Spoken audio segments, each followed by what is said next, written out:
I now declare the November Agenda Briefing Forum open at 6:30 p.m. and welcome all those in attendance. I now invite Councillor Panayotou to read the acknowledgement to country.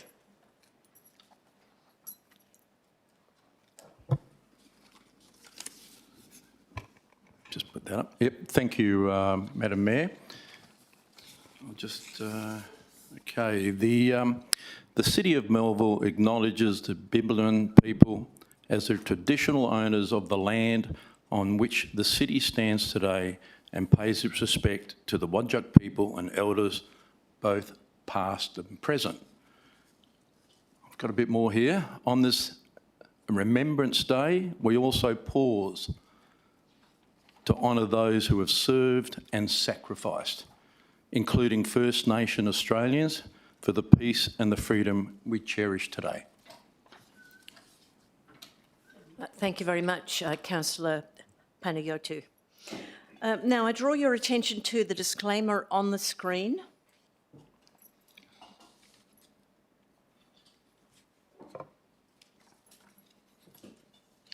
The affirmation of duty and responsibility on the screen.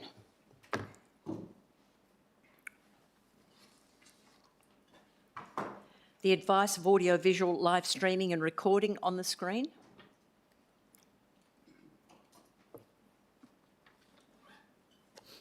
Purpose of the Agenda Briefing Forum on the screen.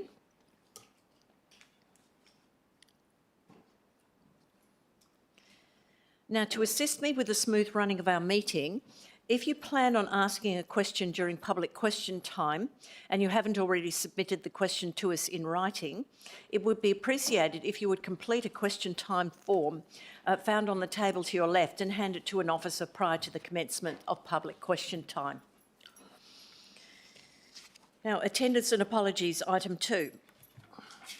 There are no councillors providing an apology for this evening. And finally, we have Councillor Hong on leave of absence. Item 3, declarations by members. We now move on to declarations by members. Are there any declarations by members who have not read and given due consideration to all matters contained in the business papers presented before the meeting? Declarations by members who have received and not read the elected members' bulletin? I gather there were nil for both of those. Item 4, announcements by the presiding member. Approved deputations.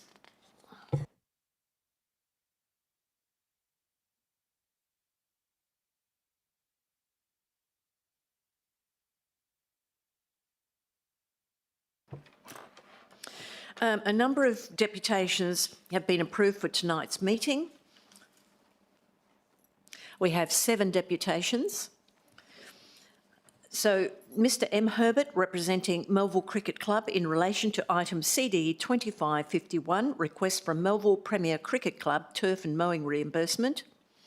Mr Hullett, representing Applecross Cricket Club in relation to item CD 2551, request from Melville Premier Cricket Club, turf and mowing reimbursement. Mr War of Bull Creek in relation to item UP 2590, compliance and enforcement policy. Mr Miotti of Leeming in relation to item UP 2591, Bull Creek and Murdoch Train Station Precinct Plans. Mr Miotti of Leeming in relation to item 15.2, notice with motion, John Connell Mature Trees. Mr Mansour of Applecross in relation to item UP 2589, proposed scheme amendment, lots 8, 100, 54 and 55, Canning Beach Road, Applecross R12 to R40 plans. Ms Kay Horn of Ardros in relation to item UP 2591, Bull Creek and Murdoch Train Station Precinct Plans. I will call you forward prior to the discussion of these items to make your deputation to Council. You have only 10 minutes. I will not extend because of the number of deputations tonight. So approved written submissions. We have 2 written submissions that have been approved from Mr Green on behalf of WA Cricket in relation to CD 2551, request from Melville Premier Cricket Club, turf and mowing reimbursement. and City of Melville Residents and Ratepayers Association in relation to item UP 2590 CP 114 Compliance and Enforcement Policy. This information has been circulated ahead of the meeting to elected members, and a copy will be included in the minutes of the meeting. Item 5, disclosures of interest. Can the Head of Governance please advise if there are any disclosures of interest for this evening? Thank you, Ms Newman. Thank you, Madam Mayor, and through you, we've received a disclosure of financial interest from Councillor Matthew Woodall in relation to confidential item waste services agreement. Councillor Woodall has elected to leave the meeting.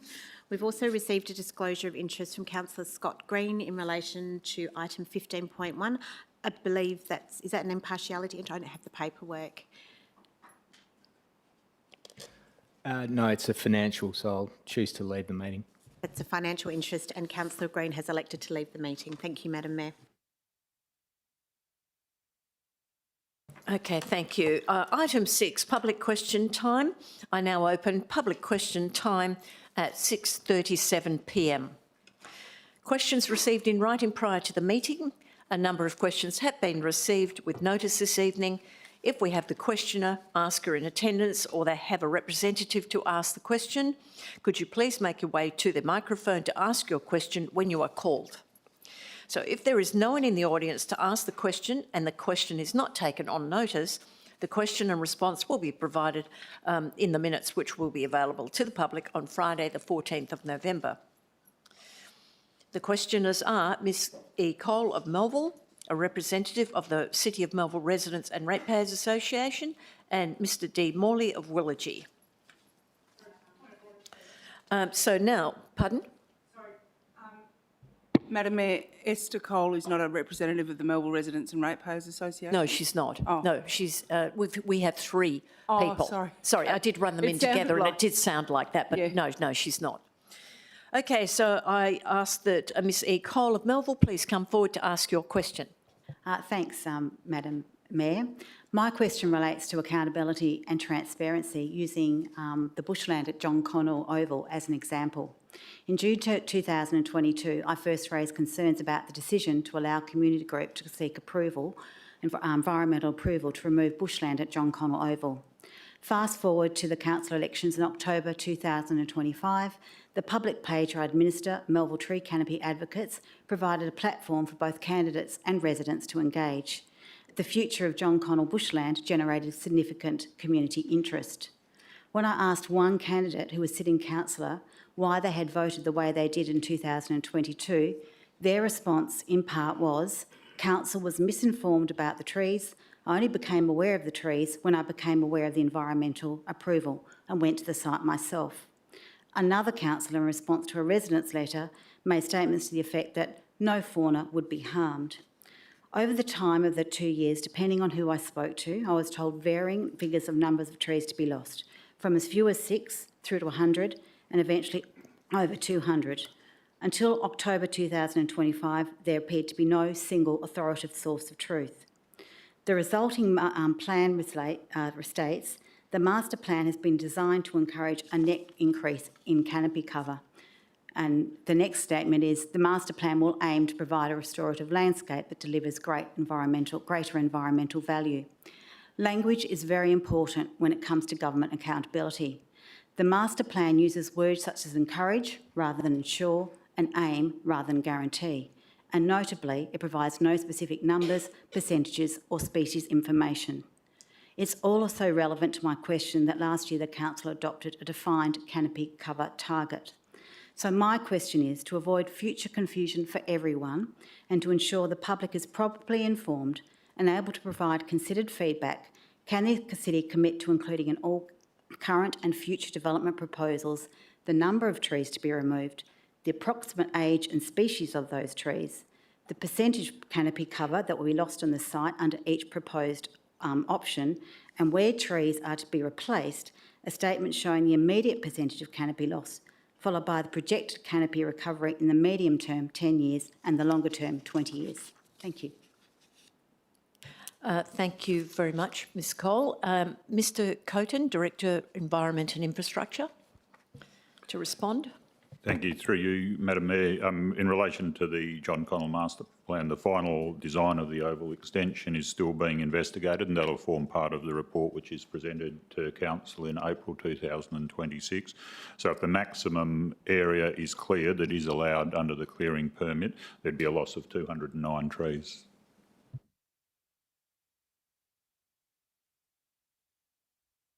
Are you able to answer the question 2 and question 3, Mr Coton?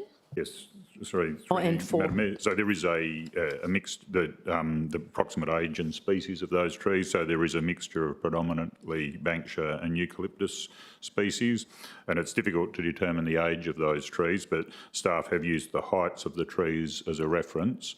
There are 2 trees over 15 metres, 18 trees between 10 and 15 metres, 82 trees between 5 and 10 metres, and 107 trees between 0 to 5 metres. And in relation to the percentage of canopy cover that will be lost under each option, so the final design of the oval extension is still being investigated, and the city has yet to determine the total canopy that would be lost. In relation to the 4th part of the question, so where the trees are to be replaced, the statement showing the impact, etc. So the final design of the oval extension is still being investigated, and the city's yet to determine if and how many replacement trees would be planted as part of the design. Thank you very much, Mr Coton. Now, City of Melville Residents and Ratepayers Association, is there a representative to ask the question? If there is not, we'll take it on notice and the answer will be in the minutes. Mr D. Morley of Willagee. Yes, please come forward. Well, good evening, everyone. Lovely to be here and hello, viewers. My name is Drayton and I'm a resident of Willagee, and as full disclosure, I will be running as a candidate in the upcoming extraordinary by-election in Palmyra, Melville, Willagee on the 26th of March next year. I did run in the last election as well, unsuccessfully, but who's to say it can't be successful next time? I've, in my time running for elections, been asked by a number of residents of Willagee to ask a number of questions to council about the following. And my question distilled down is to this. Given the postponement of the extraordinary by-election to March 26th in 2026, what measures does the council have in place to address the underrepresentation of the Palmyra, Melville, Willagee ward until then? Ms Newman, Head of Governance.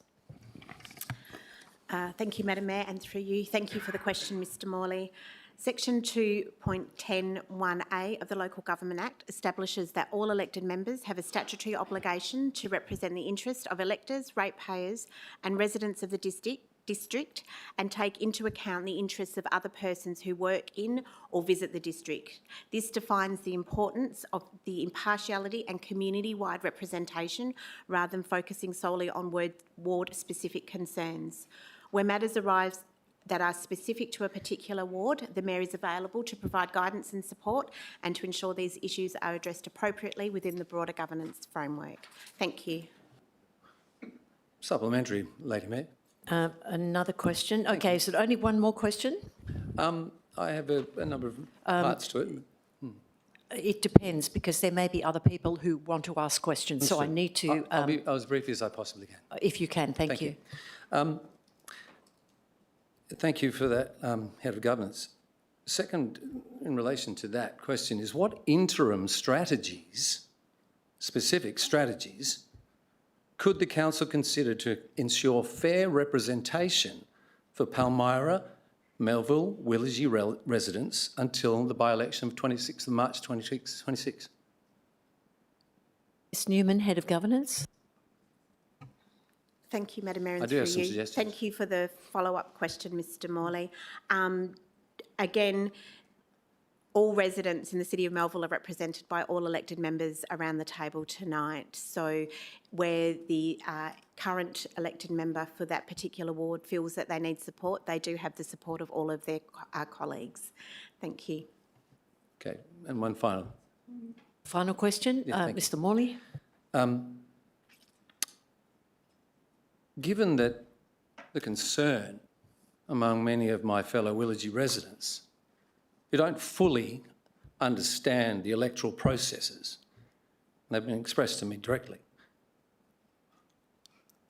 is the council able to identify who was responsible for selecting March 26th of 2026 as the date for the extraordinary by-election, and what were the rationale or rationales behind choosing that specific date?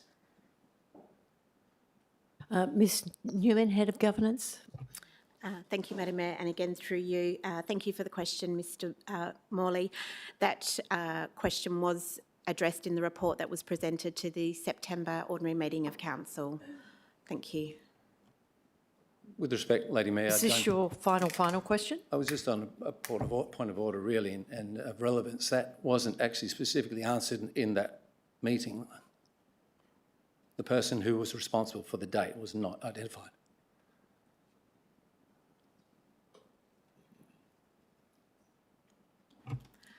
Thank you, Mr Morley. We'll take that on notice and provide you with a more detailed response. Thank you very much, Lady Mayor. Have a beautiful evening, everyone. It's lovely to be here. Thank you. Are there any further questions from the gallery? Okay, if there's no further questions, I will declare question time closed at 6:47.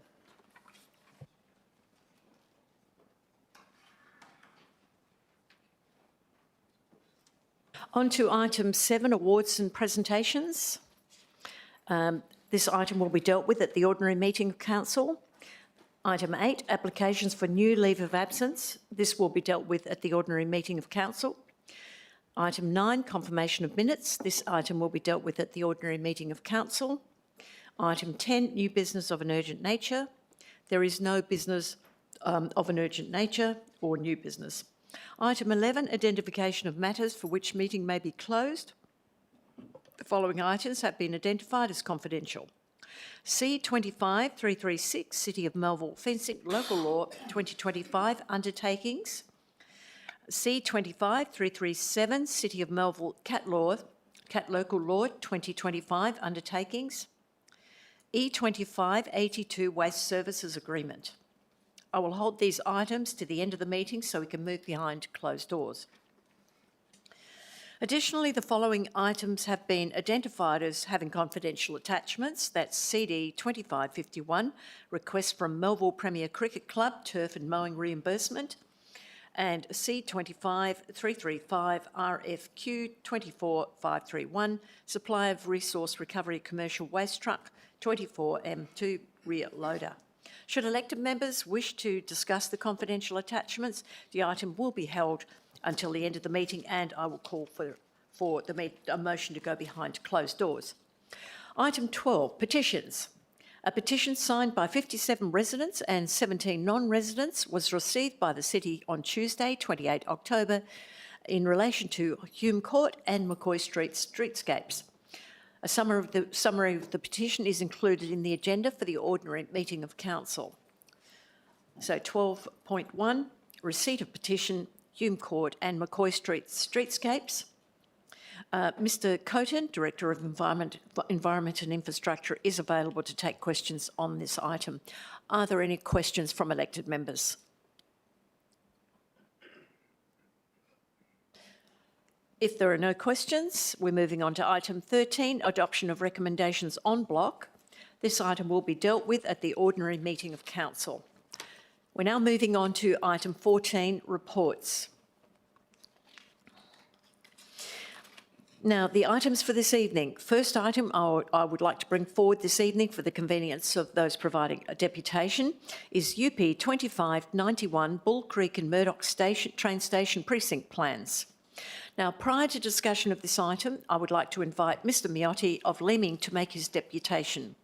Mr Miotti, please make your way to the microphone to make your deputation. You will have 10 minutes only to speak, with a further 5 minutes for elected members to ask questions. Thank you. Thank you, Madam Mayor. This one will be quick. I rise tonight to give a deputation in strong support of the alternate motion about to be put to the meeting tonight, which calls for the City of Melville to show genuine leadership and start preparing proper structure plans for the Bull Creek and Murdoch Station precincts. Murdoch Station is the busiest station apart from Perth Central and is only going to get busier once the new Women's and Babies Hospital opens in 2029. Yet we don't even have a multi-storey car park at either station, unlike so many other stations around the Metronet network. This motion is about one simple but powerful principle. If we fail to plan, we plan to fail. For too long, the future of Leeming and our surrounding precincts has been left in limbo. We've had consultant reports, we've had strategies, but what we haven't had is decisive action. Every year we delay, our community loses opportunities. Opportunities for affordable housing, for local jobs, for modern transport, and for meaningful precinct renewal. The consultant's report makes it clear. Unless we move quickly to prepare structured plans, we risk fragmentation and ad hoc redevelopment that will make future planning far more difficult and expensive. We can't afford that. Not when we sit beside Western Australia's most important health hub, the Murdoch Primary Health Precinct, home to Fiona Stanley, St John of God Murdoch, and soon the new Perth Women's and Babies Hospital. This is not just a local centre, it's a state significant employment and research precinct, and our side of the freeway could and should be a natural extension of that ecosystem. We should be planning now for integrated aged care housing and care, key worker accommodation, and supporting commercial spaces, all linked to the rail stations, local schools and shopping centres. It is time to revive and modernise the Murdoch City Plan and to re-examine the Fremantle and Murdoch light rail link that was once on the table. That project was ahead of its time, but its purpose remains just as relevant today, connecting communities, reducing congestion and providing sustainable transport that links Murdoch, Bull Creek and Leeming directly with the coast and beyond. However, we know that is unlikely to happen, so the primary impediment to moving on the Murdoch City Plan has now been removed.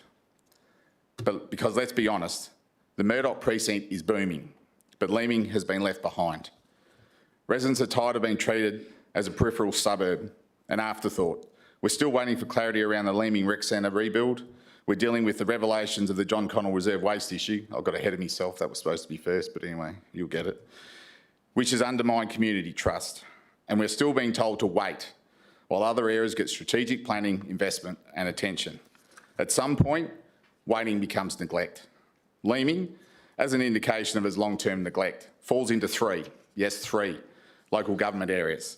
Only one other suburb in Perth has that dubious honour, Mount Lawley. And if this council continues to ignore Leeming's potential, perhaps it's time to ask the uncomfortable question, would the City of Cockburn serve us better? Because Cockburn doesn't just talk about vision, they build it. They plan precincts, they deliver elite sporting facilities, and they know how to coordinate development with state priorities. They understand how to link transport, housing and community infrastructure in a way that works. They even managed to provide a proper annual rubbish collection. A small thing, but symbolic of a city that listens and delivers. So this motion is not just about maps and zoning codes, it's about respect. Respect for our residents, our ratepayers, and our place in the broader story of Perth's growth. By supporting this motion, the city can take control of its future. It can show the state government that Melville is ready to partner, plan and deliver. It can give our residents confidence that Leeming, Bull Creek and Murdoch will finally receive the attention and infrastructure they deserve. Councillors, this motion is practical, strategic and long overdue. Please don't delay any longer. The longer we wait, the higher the cost, the greater the fragmentation and the fewer the opportunities. Let's move forward with purpose, with ambition and with respect for the people we serve. Thank you. Yes, could you please hold applause or commentary for the deputations? We need to have quiet so elected members can concentrate on the matters to hand. Now, are there any questions for Mr Miotti? Councillor Robbins. Thanks, Mr Miotti, for your presentation. Just seeking clarification that you're speaking in support of the officer's recommendation, is that correct? No, there's an alternate motion that's about to be tabled. I'm speaking in favour of that. Could we please have some commentary from the governance team about when that might be distributed? Thank you. Ms Newman, Head of Governance. Thank you, Madam Mayor, and through you, the alternative motion is currently with officers. The elected member that has submitted it wished to discuss that with officers prior to it being finalised. Once finalised, it will be distributed with Friday's distribution. Thank you. Are there any questions for Mr Miotti? Oh, well, we don't have it at the moment. It's going to be distributed on Friday.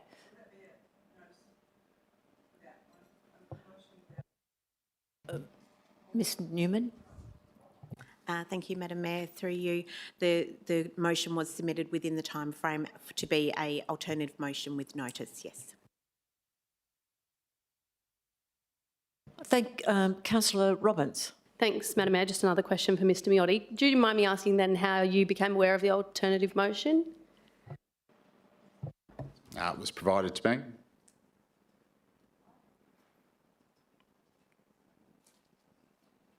Okay, thank you.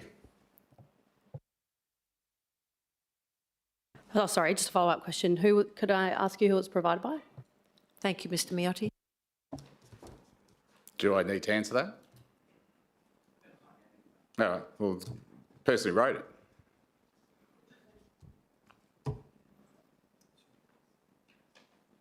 I understand that is Councillor Ross, who is submitting the alternative motion. Councillor Ross, you have a question? I don't have a question, but I could make a comment if I'm able to do so. This is actually a question time. Councillor Barber? It is a question, Madam Mayor, but on our agenda there is UP 2591 Bull Creek and Murdoch train station precinct plans. So, yeah, oh, okay. So you're saying why did Mr Miotti speak against the officer recommendation? But you can. No, I was just surprised to hear that there's an alternative motion, but councillors haven't been made aware of it yet. But it's just been explained that will be distributed on Friday, so I guess we just wait till then. Okay. Mr Miotti is able to talk against the officer recommendation in his deputation, is he not? Well, Councillor Barber, I think that he's given his deputation. If you have any questions, let's just ask questions. If you don't have any questions, we'll move on with the next deputation. Okay, Just as a final comment, if I may, through you, Madam Mayor, that I am against the recommendation. Okay, Just thank you. to be clear, thank you. Moving on to Councillor Whitland. Thank you. Just want to say that it's pretty hard to ask a question of an alternate motion we haven't seen, but thank you for your deputation. Councillor Ross. My question to Mr Miotti is, can you confirm that you are against the officer recommendation and supporting the alternative motion? I can confirm that, yes. No, thank you very much. I will now invite Ms Horn of Ardross forward to make her deputation. Please make your way to the microphone, and you have 10 minutes to speak with a further 5 minutes for elected members to ask questions. Can we have your microphone on, please? Oh, sorry. Thank you. There should be some slides as well.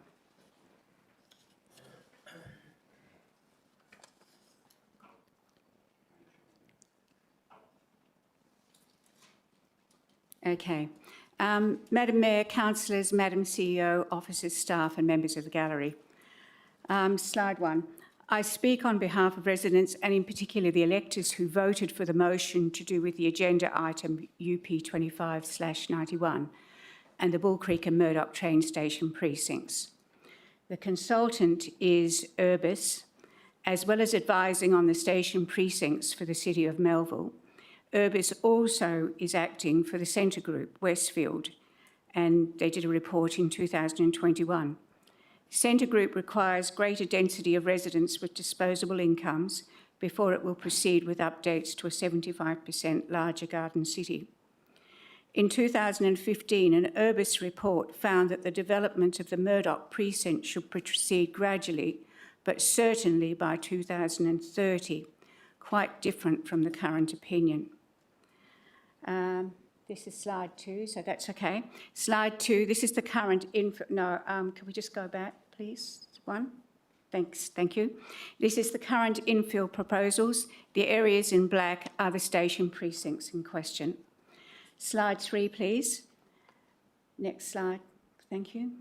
The report should have addressed areas as required by the resolution of 18th of March and arising from the electors' meeting of the 3rd of February, which is on your screen. Those areas include access to the station precincts, such as cycleways, footpaths and pedestrian bridges.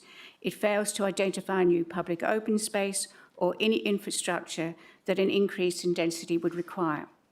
Slide 4, please. We question the data.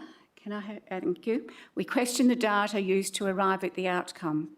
An example appears on the left of your screen from page 11 of the report. Figure 3 is a diagram of public transport extracted from Central Precinct, Perth and Peel at 3.5 million. This reference is undated. In fact, the diagram derives from the 2018 document of the same name.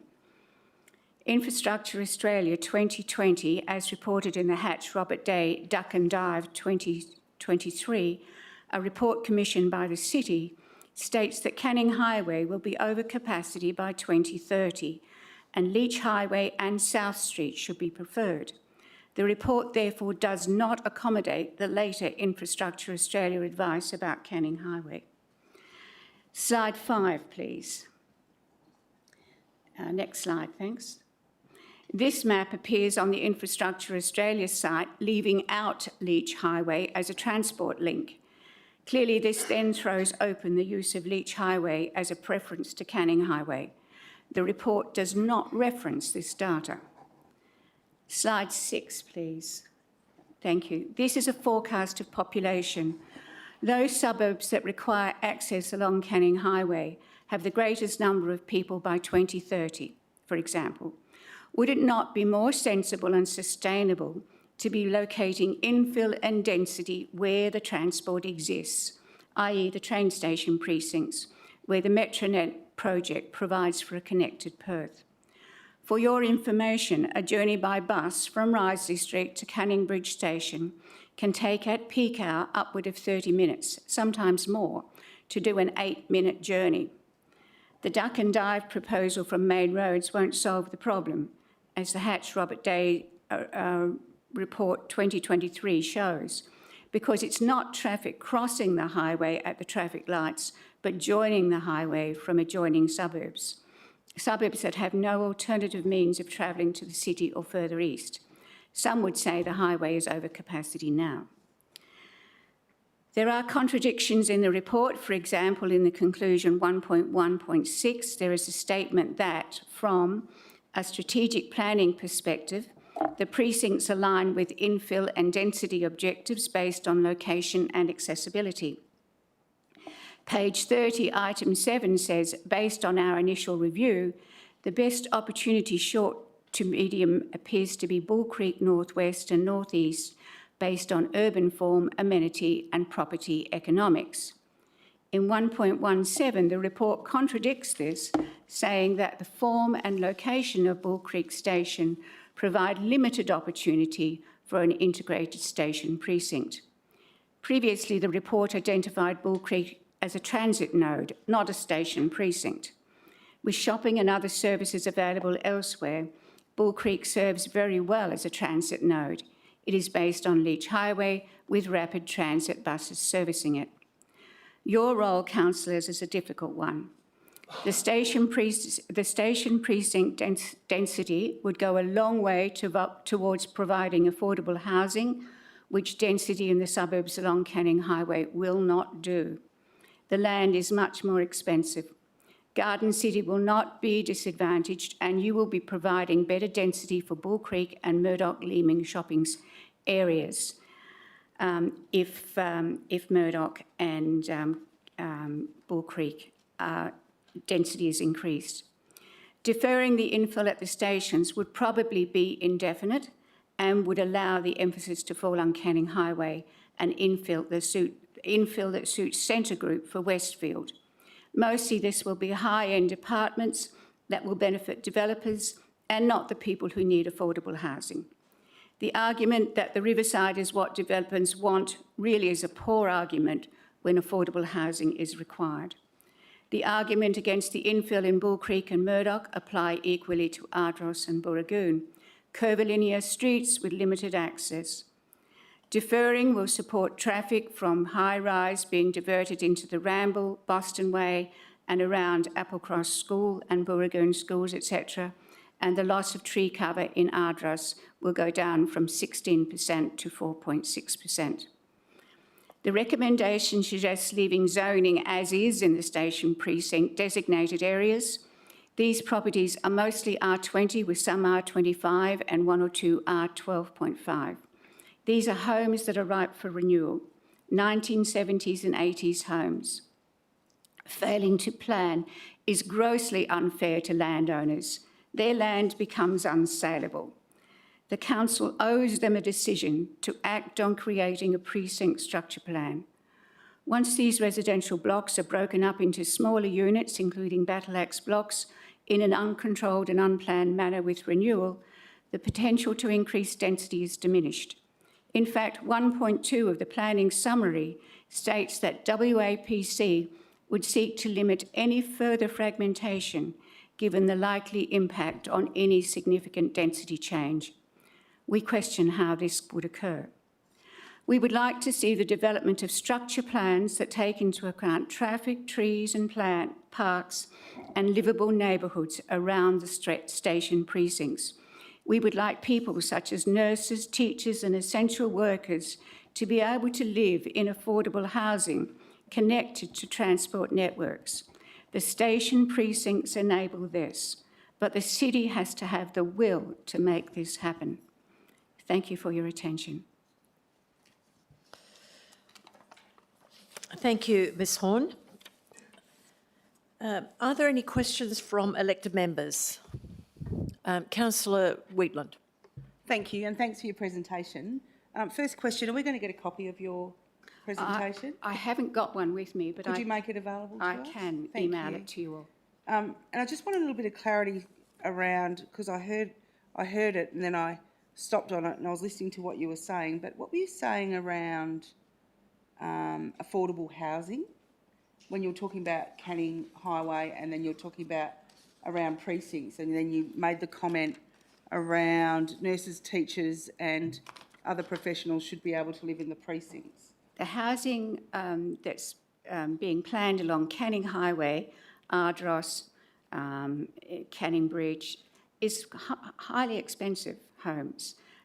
What we need is affordable housing, homes that nurses and teachers can afford to buy, whether they're high-rise or whether they're some other situation, but you won't get that housing around the river areas. Where you get it is out around perhaps Bull Creek, Brentwood, Leeming, places like that, where the homes haven't been subdivided yet and where the land price is less.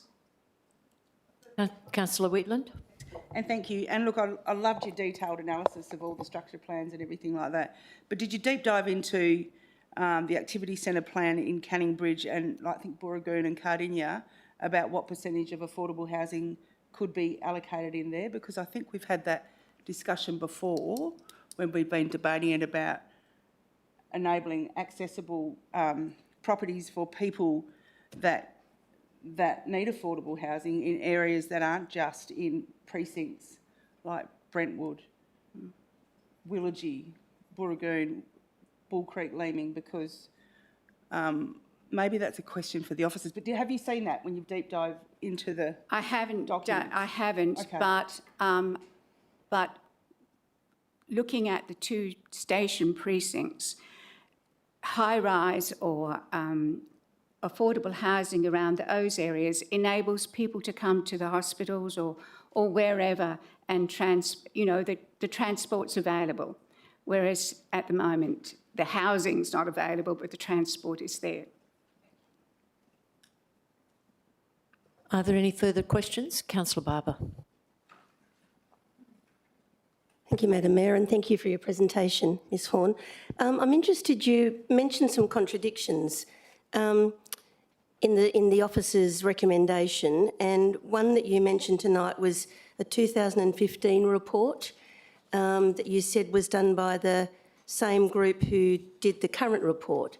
And that was the first thing. If you could just reiterate that contradiction. And then you also mentioned another contradiction, and I missed it, you went a bit fast, something about page 23 and something else that was later on in your, you may not be able to find it. But In contradictions, I said there's a statement, 1.1.6 is a statement that from a strategic planning perspective, the precincts align with infill and density objectives based on location and accessibility.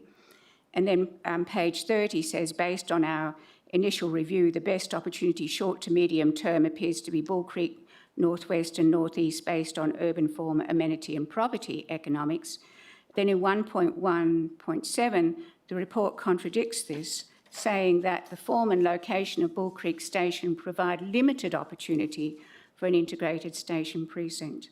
So there's contradictions everywhere. and what was the 2015 contradiction? The 2015 one is an Urbis report that found that the development of the Murdoch precinct should proceed gradually, but certainly by 2030. So they're saying proceed by, the 2015 report says go ahead, and proceed by 2030 at least, whereas this new report, we're looking, 2045, something like that? Thank you. Councillor Spanbrook. Thank you, Madam Mayor. Thanks very much for your deputation. I just wanted to ask, are you familiar with the recommendations of the consultant's report? The recommendations? Yes. Yes, briefly. So in saying that there are, as I will read, that the recommendations are that for the city not to do anything at the moment in the short term and to seek dialogue with the Chair of the WA Planning Commission and Minister for Planning and Lands regarding potential joint planning. The key word is joint planning, funding and delivery of the Bull Creek and Murdoch Station precincts. And the reason I'm asking you this, because if the city were to go it alone, have you had any information at all that how costly this project would be? It'd be very, very costly. And I'm just not confident that the ratepayers in general would actually support this. So it is important that the City of Melville, they do actually engage with state government agencies to make this. And I understand you raise some very good points in your deputation, but I just wish to raise that how we need to actually. Sorry? Is that a question? Yeah, so the question is, was she aware? She said she is. So I'm actually then following up that are you aware that if the City of Melville go it alone, how expensive this would be? I am aware of that, but I believe Councillor Ross's motion might address some of that, hopefully. And Okay. so just to follow up, if I may, thank you. Oops. So would you like the City of Melville to go it alone? Is that a question to you? Or would you rather that they engage with WA Planning and the Commission I believe jointly? I believe the city needs to engage with WA Planning, but I also believe that you shouldn't leave the residents with no guidance in terms of what they can build on their properties. So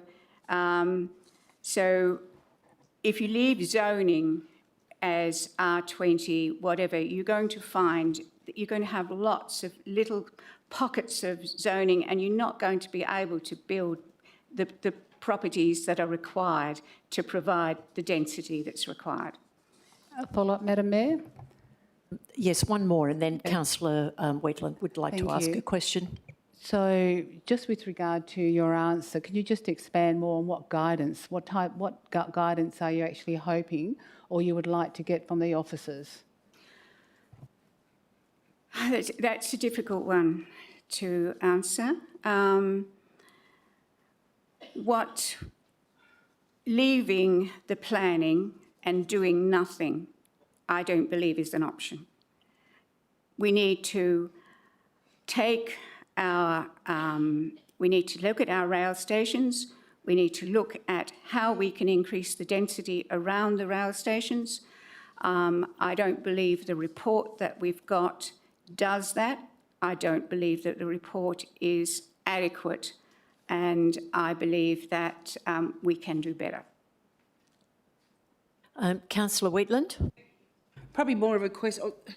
So I'm just a little bit confused because this is the second deputation we've heard on the officer item, and they're talking about an alternate motion that we haven't seen. So I just don't understand how we can take in the information. These residents have taken a lot of time to prepare and deliver to us when we don't know what the alternate motion is. So I don't actually know how we can ask questions or decipher when we haven't got the information that you've got or that you've written to ask questions or, you know, or decipher what's going on. So, Councillor Wheaton, you raise a very good point. Are there any further questions? I would like to ask a question of Ms Horn, and that is, in your very considered presentation tonight, did you consider market demand as part of that, or was it that you see planning should go ahead without consideration of market demand at all? I think we are missing out on supplying affordable housing, and I think there's a market out there. I know lots of young people who can't buy a place. They can't even rent a place. There's nothing there for them, and we're not providing it. You know, there's nothing. So we need affordable housing. We don't get affordable housing round the river. We don't get affordable housing at Canning Bridge. We don't get affordable housing at Ardross or Burragoon. And what's happening is, you know, the developers, yes, they like those places. They love them because they can make a lot of money out of them. But we need affordable housing, and that's not happening. Thank you. Councillor Spanbrook. Thank you. Actually, you're absolutely right. We do need more affordable housing, and that's more to the point where we must have state government involved in this as a stakeholder, because there is potentially they could perhaps put that affordable housing in there. Otherwise, if they don't, it'll be supply and demand, and that area, as you would know, well, my question is, would be very expensive. So, are you willing to actually to be a little bit more patient, perhaps, and wait until the City of Melville officers do seek, like it says here, dialogue with the relevant state government departments, so they can actually get the dialogue going. So, at this stage, there hasn't been any. Yes. So I think it'd be well worth that to make sure we get it right. I agree, but why the delay? Why do we have to delay seeking this support from the state government?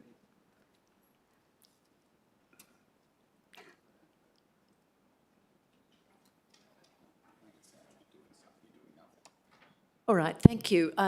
Thank you, Ms Horn, for your deputation tonight. Thank you, everyone. Thank you. Now, we have Mr Ponton, Manager of Strategic Urban Planning and an external consultant, Mr Heron of Heron Urban Planning and Policy, and now they will provide a short officer presentation.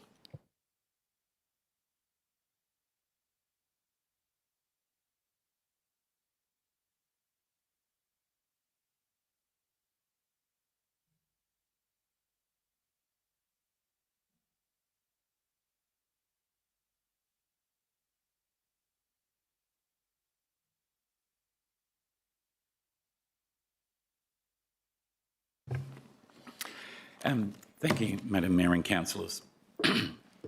This is an abridged presentation based on what was provided previously, but just to reinforce a few points. Firstly, going to the Metronet station precincts and highlighting that not all precincts are the same.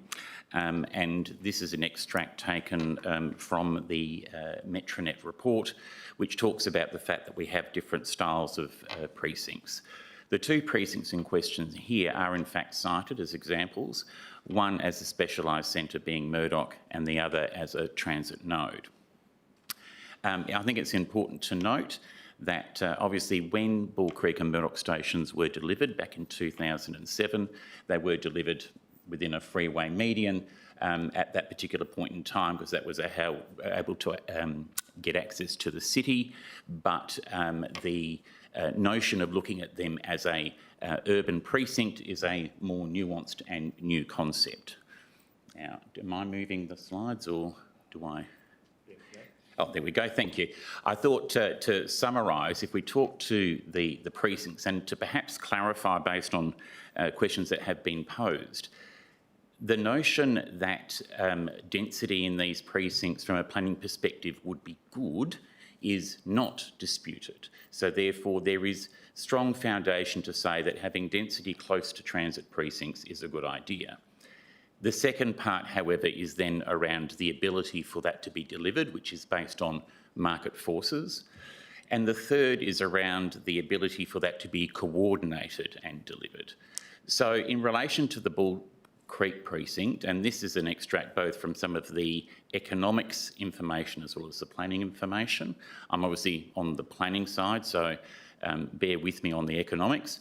But the precinct north of Leach Highway has stronger land values, therefore has higher viability.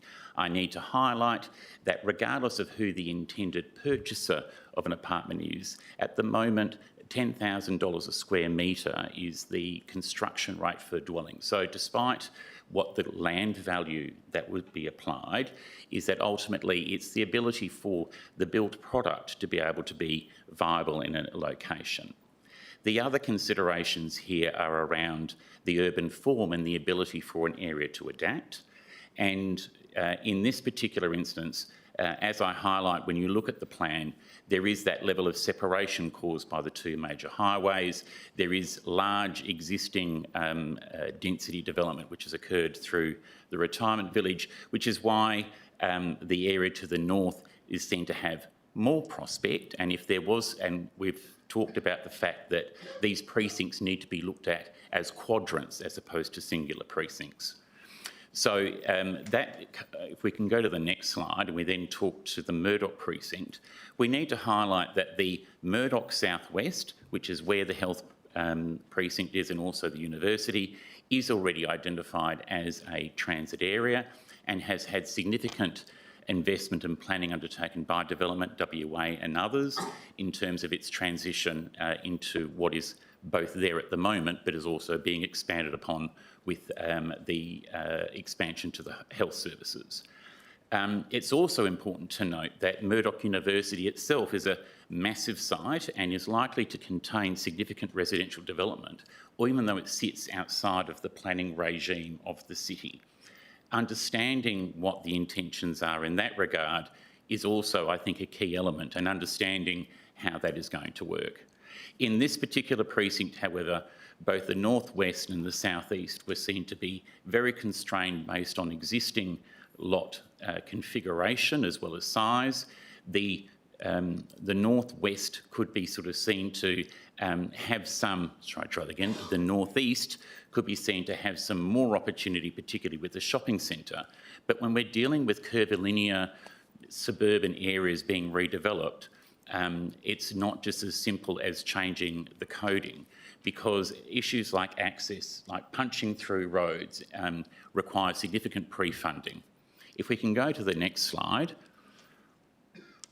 what we can say is that the Station Precincts Gateway project, which is being undertaken by the state, looked at all the new station precincts that were created through the Metronet program.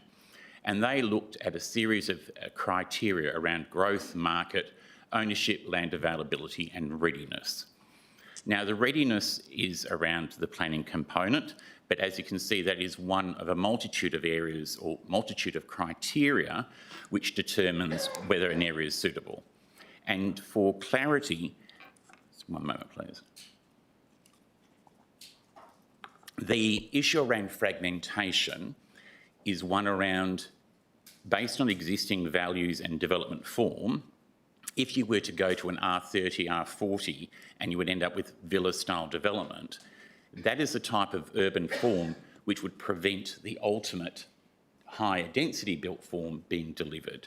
And ultimately, what the recommendation is that that is the what is to be avoided and would ultimately be likely to get significant resistance from the WA Planning Commission. That there needs to be an examination as to those criteria and looking at how and where you would place density at around R100, which is around 5-storey style development, which would be around a transit precinct. The example that is included in there is around Morley. But we also need to note that there are a multitude of station precincts in the network and that there will be competition from various localities in terms of the attention that would be required. And it's not just about the planning from a zoning perspective, but there would need to be works undertaken to the station itself to make it more pedestrian friendly. They are currently designed as drive-up or bus drop-off type stations. They're not designed for a more pedestrian environment.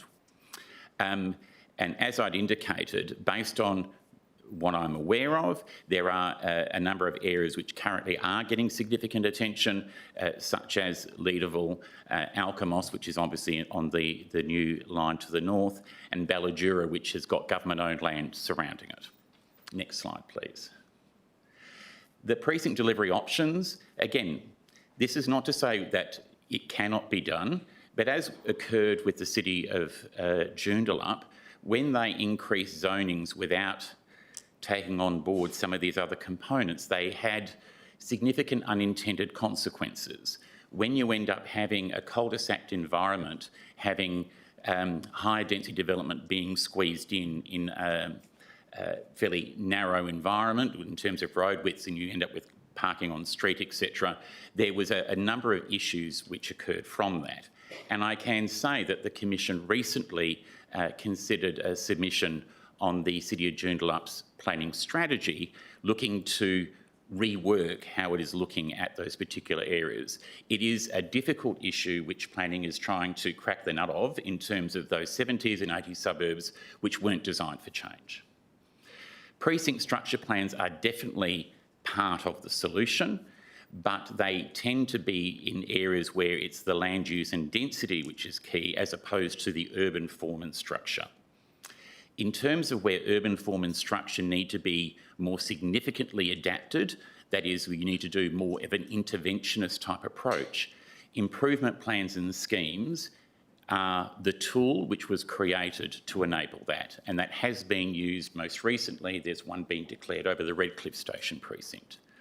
That, however, does require the Minister and the Planning Commission to adopt both a precinct and then create a plan over it. The distinct benefit that that has is that that is also able to acquire land for non-public purposes, and although that may sound unusual, to consolidate land holdings to enable reconfiguration of roads and things like that would require more powers than would be available under a traditional planning framework such as a precinct structure plan. Next slide, please. So the conclusions. Ultimately, my view that was formed was that these precincts, because of the location and the nature of the roads in which they're located, need to be seen as quadrants, and so therefore I would suggest you're looking at 8 precincts as opposed to 2. I would also suggest that one of those, being the Murdoch Southwest, is already being dealt with. So there doesn't need to be further intervention necessarily in that, although you may wish to understand more what the intentions are. If there were to be a planning approach being taken, it is my firm view that there is both the planning and the market components, which was obviously the market advice that was provided, that the great challenge we have in Perth, but it's also an issue nationally, is that where the projects are most viable are not affordable, and that is a situation which the federal government is also trying to address in various ways. We need to, in the parameters in which this advice is provided, is what is within the realm of the city and the realm of the planning controls. So understanding those market conditions is really fundamental in terms of why it is the view that I hold that the timing on these precincts may not be right. However, it's not to say to do nothing, but the strategic alignment and partnerships is critical. Precinct structure plans and strategic planning are not the same. Strategic planning needs to be done, and there was commentary around some of the need for that. That is absolutely necessary, and identifying these precincts as future densification is definitely, I think, worthwhile, and determining the appetite and opportunity through the state government to develop partnerships and prioritise which precincts should be developed first is fundamentally my advice to council. Well, has been my advice to staff, which has been passed to council. I'm very happy to take questions. Are there any questions from elected members? Councillor Wheatland. Thank you. And look, so I'm still trying to wrap my head around not seeing the alternate motion, but that's okay, because what I want to understand is then in the Office of Recommendation, from what I can decipher from reading the report and looking into you know, all the information that's in it, is there not a plan within that to address affordable housing around the precincts? Okay. In terms Mr. Herron? Sorry, Mr. Herron. Thank you. So the issue of affordable housing has not been specifically addressed through this report. What I can say is that affordable housing provision and policy provisions associated with it are being looked at across the board. There are things being done, for instance, through the federal government in terms of providing opportunities for the community housing providers, etc. There are other avenues which can be done, but if just leaving it to the market, expecting the market to deliver affordable housing even in these locations, I don't feel that that is going to deliver what may be expected or intended. But that being said, for the other precincts within the city, I've not looked into that in detail in terms of what provisions currently exist. Councillor Wheatland. Thank you. And look, that was my follow-up. So, so if we were to let this run its course and cast a strategic lens rather than a precinct lens, then we can address the affordable housing through advocacy to state and federal governments. And can that be addressed in other precincts across not only the city of Melville but across the city to help reduce that impact? Because, you know, young people can't afford to buy homes. I mean, when I was 21, I couldn't afford to buy a home either. The interest rate was 18.5%. I could not get into a house until I was 39, and I bought a house on Leach Highway, a freight link. And, you know, my oldest daughter's bought a house in Yangebup at the right time. She didn't need to buy where she grew up. So I just want to try and address that, because it's a really big question. My girls say it to me all the time, especially my youngest. I can't afford a home, it's not fair. I go, well, you know, like it's relevant to the time now. Absolutely. Mr. Herron. I can say from a broad planning policy perspective, there's not a universally agreed proposition to address this. If there was a silver bullet, it would have been fired. But what I can say is that one of the things which has been talked about is supply, getting more supply. And affordability is also a relative term. I have dealt with projects, for instance, in Claremont, where affordable products meant that you could get a one-bedroom apartment for under $1 million. So it's also around that whole notion of the majority of apartments that are developed in particular locations, the biggest buyers will tend to be downsizers, so people in that area. So it's affordability and providing of housing is one thing. The allocation and provision of housing choice is also another. Where government owns land, for instance, it will have a requirement for a proportion. In these particular locations, there's not significant government land holdings which they could use to leverage, but then Murdoch University may be a different story. So it's difficult to give you a precise answer because there are many factors at play. All I can say is that simply zoning for greater density in itself won't provide for affordability, because in the most affordable locations, unfortunately, that development is not occurring because it just simply isn't financially feasible. Right. Councillor Barber. Thank you, Madam Mayor, and thank you for your presentation. Can you just, my first question is, I'm a bit confused because the lady who gave the deputation said that Urbis did this consulting. Mr Heron, do you work with Urbis?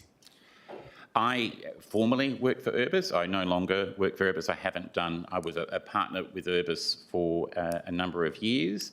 I left, but I can say that in terms of the report, well, there's a couple of reports that referred to. The one in terms of the work for Garden City, I was not personally involved in. However, I am aware that obviously that work has been done. That was a retail economics report, which is quite distinct in itself. The 2015 report that was referred to, and I would need to confer, but if my memory serves me right, was actually looking at the station precinct on behalf of Development WA. And I would also say that significant things have changed since 2015. There was this thing called COVID, which probably threw a bit of a spanner in the works. Issues around apartment delivery and density have significantly changed, and the issue around housing affordability has definitely ramped up. I can't speak to the 2015 report, but I would stand by the fact that there is and there remains opportunity. There is the issue is around the detail on how it can be delivered. Okay, the presenter also mentioned the Hatch Roberts Day report of 2023 that said Canning Highway will be, I think, I can't remember the words, but... at capacity, I think. Yeah, at capacity by 2030. And so I guess our residents are concerned about that, and that's why they're looking, want us to look at these train station precincts, which are close to the train station, close to Mitchell Freeway. So my question to you is, should we not be getting prepared for the state government so that if we have our increased zoning, if we chop up some of those cul-de-sacs, should we not show the state government that we are in fact getting prepared? We're getting a lot of push from the state government to increase density in the city of Melville. But what concerns me, and I think it concerns a lot of our residents, is that it looks like we're getting into the leafy green suburbs, and they're getting really concerned about that, where maybe if we went closer to these high transport nodes and showed that we're ready, that's my question. Is it not a good idea for us to show that we are preparing and we think state government, this is a good idea? Yes, advocate to them and say we need assistance because you dumped them on us because we had residential housing there first, then they said we're putting train stations in. So that was their idea. Should we not be advocating saying, look, you did this to us, you dumped them on us, please provide some infrastructure and we will provide some zoning to increase the density that you're putting on us? Thank you. Mr Heron. Through the chair, very much my advice is to engage with the state government to secure their support in order to achieve that outcome. So I do think that there may be some speaking in cross purposes, so to speak, in that in no way am I suggesting that this shouldn't happen. The question is around the timing and way in which it is undertaken. And if you draw upon the experience of the city of Joondalup, where if you change the density without addressing those other components, you can have lots of unforeseen circumstances. And I mean, I'm not going to pose judgment, but I would consider the likes of Bull Creek to be leafy and green localities as well. Like I think the city of Melville is quite blessed with its physical, but having density in the right locations is something that I would openly advocate for. Making a change in order to, I suppose, give an appearance of getting an outcome without understanding the full consequences would be the danger in my view. And in fact, if it is done well, it should actually be to the benefit of all residents across the city as a whole. I don't think it needs to be one or the other, and I do think that there are some existing opportunities, and again I point to that existing area in the southwest Murdoch which has existing in place. Understanding what residential can and should go in there should be part of that discussion. So at the moment there is silence on that, so it's not being factored into the planning as a whole, but could be, in part at least, addressing some of the targets that are being sought from the state government as well. Thank you. Councillor Spanbrook. Thank you, Madam Mayor, and thanks for your deputation. If the City of Melville were to go it alone and they just commenced rezoning the area, whether it be for R30 or 40 or whether for higher density, is there another precinct within the metro area that has actually occurred and the state government have come in and they've overruled it or overturned it because they have decided, or they may have revisited or had a look at it, they can actually put in more affordable housing? Is there a precinct you can actually name that has actually experienced that? Thank you. Mr Herron. Thank you. Through the chair, I would say that there are examples whereby precinct plans have been prepared, and ones that I've been personally involved in, for instance, would include the Oak Street Station precinct. That the process is obviously requires, in that instance, as I sort of say, that was more so dealing with about density change and land use change because the grid structure, etc., was already in place. There are instances that I'm aware of, although I couldn't cite specific because I can't recall the specifics, but it is not uncommon. I sit on the WA Planning Commission, and the Planning Commission has had to knock back rezoning proposals which was seen to compromise the longer term outcome. And going to an R40 type density, I feel, would fall into that category unless there had been significant examination and dialogue suggesting that that was the most appropriate form in that location. So I couldn't say categorically that it would be a no, but I would be saying that there would need to be, again, that dialogue and understanding as to what the opportunity was. And I would again say it's about the ability for the with punching through roads and things like that, it's about the upfront money. So like the cost of doing a plan, and I've estimated that you're talking in the order of $2 million per quadrant as a ballpark figure, but that does not include land acquisitions or that sort of upfront capital work. That is where the likes of Development WA and others have been involved, and the example I would point to would be both in terms of Bentley, which is not the station precinct but a redevelopment area, but also the Shenton Park Hospital redevelopment, which I was involved in, because that was required to have that upfront investment to secure the outcome. Follow up, Madam Mayor? Yes, Councillor Spanbrook. Thank you. With Murdoch, as you know, there's a portion of it that's already commenced and it's well and truly on its way. Was there a missed opportunity from the state government or by the state government for value uplift? So where the actual, the developers, if the land, that they actually pay for it, so like a form of tax, but it's not as such. So because of the uplift of the land value, and now if you have a look what's there, that have been, it's really quite extraordinary. So in saying that, number one question. Number two, so when you consider Bull Creek and Murdoch and even the other quadrants that you've spoken about, is there also an opportunity there that for a value capture, for the uplift of the property values, whereas, which I think you know what I'm talking about, where the developer is the one, they actually the ones that actually pay for it and reduces the cost. Well, of course, the state as well as the city. Thanks. Mr Heron. Thank you. Through the chair, the notion of value capture has been explored by the state government previously and has been rejected based on both legal and other technical concerns, as well as a concern that it would ultimately result in reduced feasibility in some precincts. The notion of value capture, however, in relation to the Murdoch Station precinct, wouldn't have been able to be applicable because it was government land. It was actually, so it's government development on government land. The section of land that was sold to a private developer through Development WA was in fact, if you like, how it sought to capture, so its sale value was part of how it sought to do that.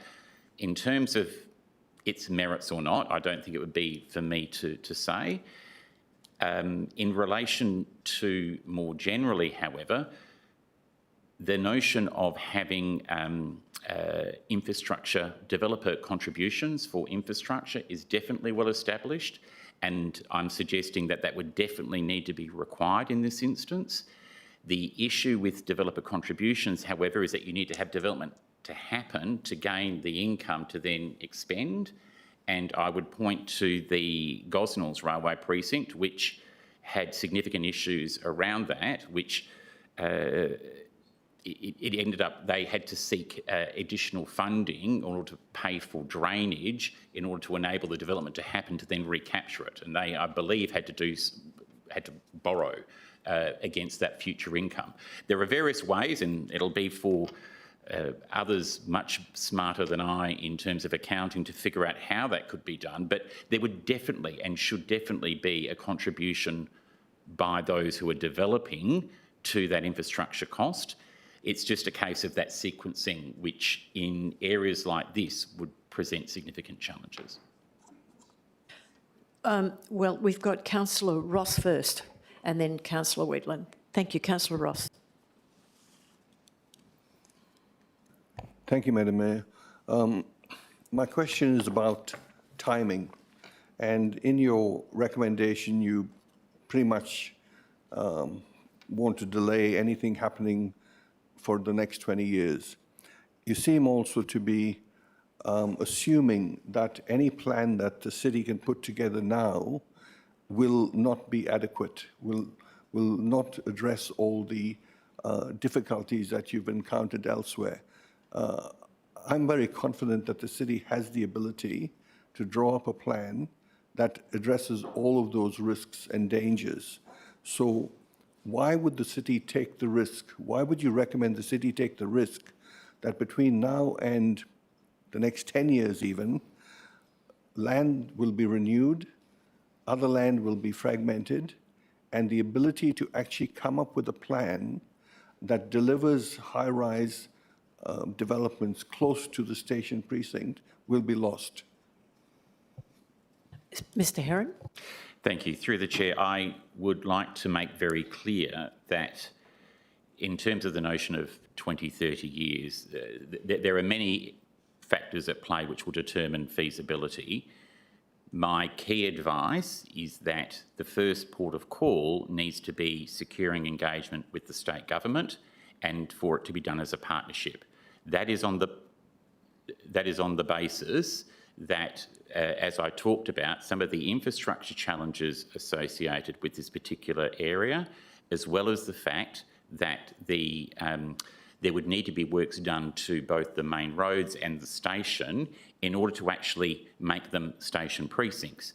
At the moment, what you could do is you could have higher density development being facilitated, which is close as the crow flies to a station, but if you can't actually physically walk there, if there's not that connection, it would not have the desired outcome. And as I say, and again, I provide advice, it is for council to make the decision. The ultimate thing is that if you end up with a situation, as was experienced around Warwick Station, where you end up with very poor development, I'm just warning you that trying to address that, I have not seen anywhere that has been able to fix it. If the plan here is that you have the ability to deal with it, great. But I would still be recommending that securing support and engagement with both the Planning Commission, the Department of Transport and the Minister would be central before you commence a process, because otherwise it could become redundant. Councillor Ross. Thank you, Madam Mayor. Just as a follow-up, I think that the building standards that exist around Australia would result in proper buildings being built, and we're not talking about things being thrown up. But in terms of the time frame again, given that putting a plan together will involve discussions with the community, would involve discussions with the state government, and given the time that it would take to actually prepare this plan, why shouldn't we be starting now rather than waiting 1, 2, 3, 10 years? Isn't there an urgency to start now? Mr. Herron. Thank you. Through the chair. In terms of urgency, I mean, that is dependent on what the desired outcome is. My advice is that there are many locations within the city that may benefit from planning processes if the objective is to increase housing within the city, there are ways in which you can do that. By targeting these particular locations, I'm not saying that you don't do anything. I say you do the strategic planning. You don't commence the precinct planning until you have greater clarity on that position of the state government. Councillor Wheatland. Thank you. Just a really quick question. So if we look at the Canning Bridge Activity Centre plan as it stands right now, where that original plan is still in place, is this the result of not planning the transport and density together? And then is this what the officer recommendation is trying to avoid at this Murdoch precinct? Are we trying to avoid another Canning Bridge situation where we've got 30-storey buildings by taking the time to strategically look at it with the state and federal governments, not knowing what the recommendation is, but just based upon what you said in that question about high-rise close to the station? Would that be a fair question to ask? Because what's happened at Canning Bridge is not ideal with all the traffic and infrastructure and density issues that we've got there. Is that what we're trying to avoid at Murdoch? Mr. Herron. Thank you. Through there, I can't speak, obviously, in terms of what the staff position is, and I would perhaps defer on that front. I can talk to the fact that the benefit that Canning Bridge had, which doesn't exist in these particular areas, is that it at least had a grid structure and an urban form, which, and again, the older areas of Perth you have seen are more adaptable. And although there is consequences, I'm not in any way disputing that, the increases in density is going to have change, and that will include issues, whether you call it congestion or vitality, depends on perspective, but there are items of change, and change is difficult.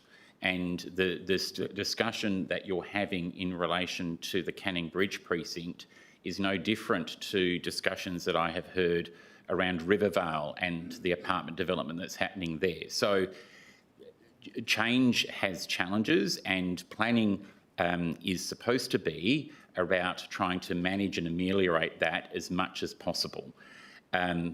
That is the intention in relation to my advice. In terms of that relativity, it's harder for me to say. What I can, however, what I would highlight, and one of the things that I think is a lesson, not just from Canning Bridge, but from South Perth as well, there is greater acceptance that there needs to be, you can do great strategic planning up front, and everyone can think that everyone knows what the outcome's going to be, but I think we need to be better at communicating the variabilities that can apply. So, for instance, additional height with and density bonuses and things like that. Some of that has caused far more reaction and angst than perhaps was anticipated.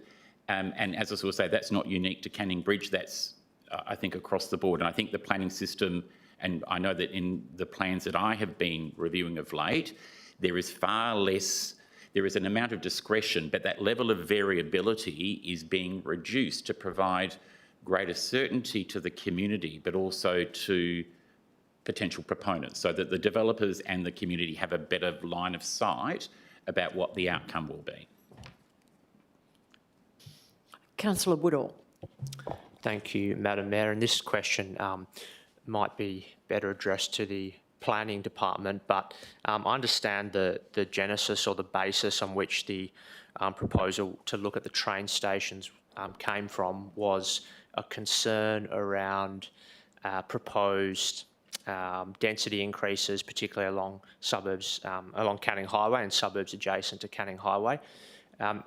If the decision is made not to proceed, imminently with rezoning around the train station precincts, are there other opportunities that could be looked at in the southern suburbs of the city to take some of the pressure off those northern suburbs? And what I'm talking about is, moderate upzoning along, regional roads, South Street, North Lake Road, other sort of places where it may be appropriate. Is that something that could be looked at? Mr Heron. Thank you. Through the chair, I'll perhaps start and then pass across in terms of what the future process would be. But I can say that the engagement with the department and the commission around housing targets is that it's a discussion, and all local governments have housing targets attached to them, and I believe that Claremont is the only one who has actually achieved it. So I mean, it's not an absolute, it's an objective. I would suggest to you that already identifying the station precincts and saying that there will be a process would in fact already be a start. So I think the City of Melville does have a strong reputation as a local government that has been proactive in delivering. So I don't think it would be treated with contempt or anything like that. As I sort of say, I don't see the two being mutually exclusive, but I do think that, as was being talked about, the issue and pressure around housing delivery is universal in WA, in Perth, in Australia. So that will be an ongoing pressure point. But I perhaps pass to staff to talk about that process side. Mr Ponton. Yes, thank you. I guess just to add, the local planning scheme review is in its early stages. We're obviously hearing the feedback in relation to the first round of proposals, and yes, we are doing work at the moment to see if there are other opportunities throughout the city that can accommodate additional density. We have an awareness of the targets, so we need to respond to that. We need to ensure that we're identifying land that can be developed within the required timeframes. But yes, we are looking now at other areas to see if there are other little pockets in the city that can deliver in the required timeframes. It comes back to similar challenges to the station precincts. There's the economic feasibility, there's this concept of readiness, but we're seeing if we can find those extra dwellings. Mr Varelis would also like to make a comment. Director of Planning, thank you. Through the chair, thank you for your questions and thank you for the answers that have been provided.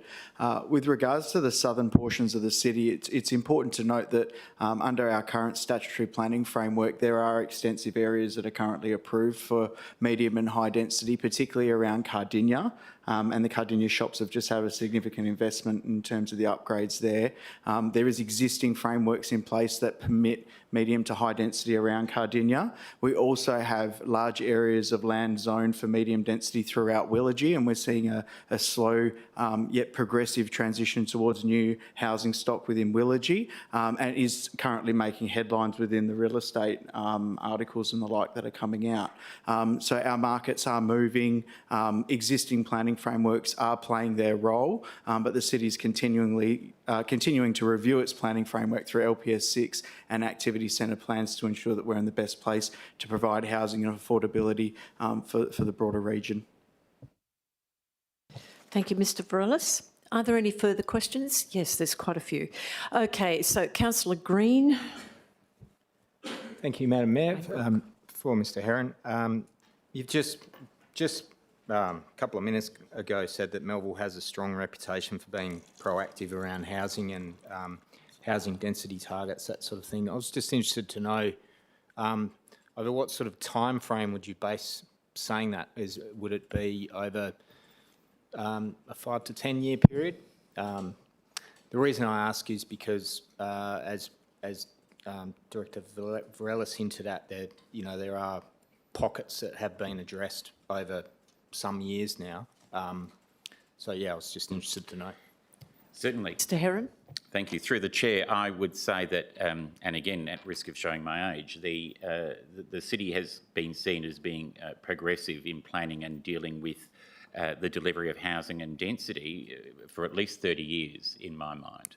So obviously the nature of that housing and the way in which it's been delivered has varied, but the initial work at Willagee, for instance, was sort of seen as being very progressive at that particular point in time, and I think that that's going back to the late 90s, early noughties. I would say that even in terms of the work that's been done around the Risley Centre and things like that, in terms of the city has a contemporary planning framework and has had so, say, unlike some localities which have had to be, instructed to update their schemes because of not bringing them up to date. Mm-hmm. Thank you. Councillor Spanbrook. Thank you, Madam Mayor. As we keep on hearing that the Canning Bridge Activity Centre, that to take the pressure off. So with regard to that area, which received very little state government funding or investment, I should say, and just a moment, I've just had my goodness. Oh, it was actually market driven in that area. Is it fair to say then, or is it fair to use, let's pursue a specific precinct, as in Bull Creek and Murdoch, because it will reduce the pressure, on Canning Bridge, and I'd also like your comments on the location. So Bull Creek and Murdoch, the location is very different as opposed to Canning Bridge, which has just been market driven, as you know. So to use it as an argument, hey, look, let's pursue this, because it will actually relieve the pressure in that area. Thanks. Mr Heron. Thank you. Through the chair, the response would be twofold. So from a market point of view, they're quite clearly different markets. So it would not be fair to say that delivery of one will take the pressure off from a market perspective on the other. That, I think, would be an incorrect assumption. From a planning perspective, in terms of taking pressure off from having to increase densities, I would suggest that I would hope that the department would take a more holistic view in terms of the overall proposition, as opposed to a sheer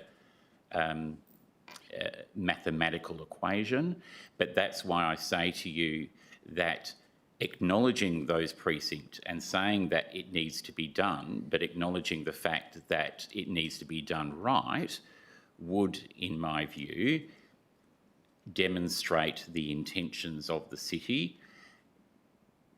Fundamentally, however, it would be difficult to say that from a state government perspective that it is going to not say that you need to be doing wherever is feasible and logical for development to occur.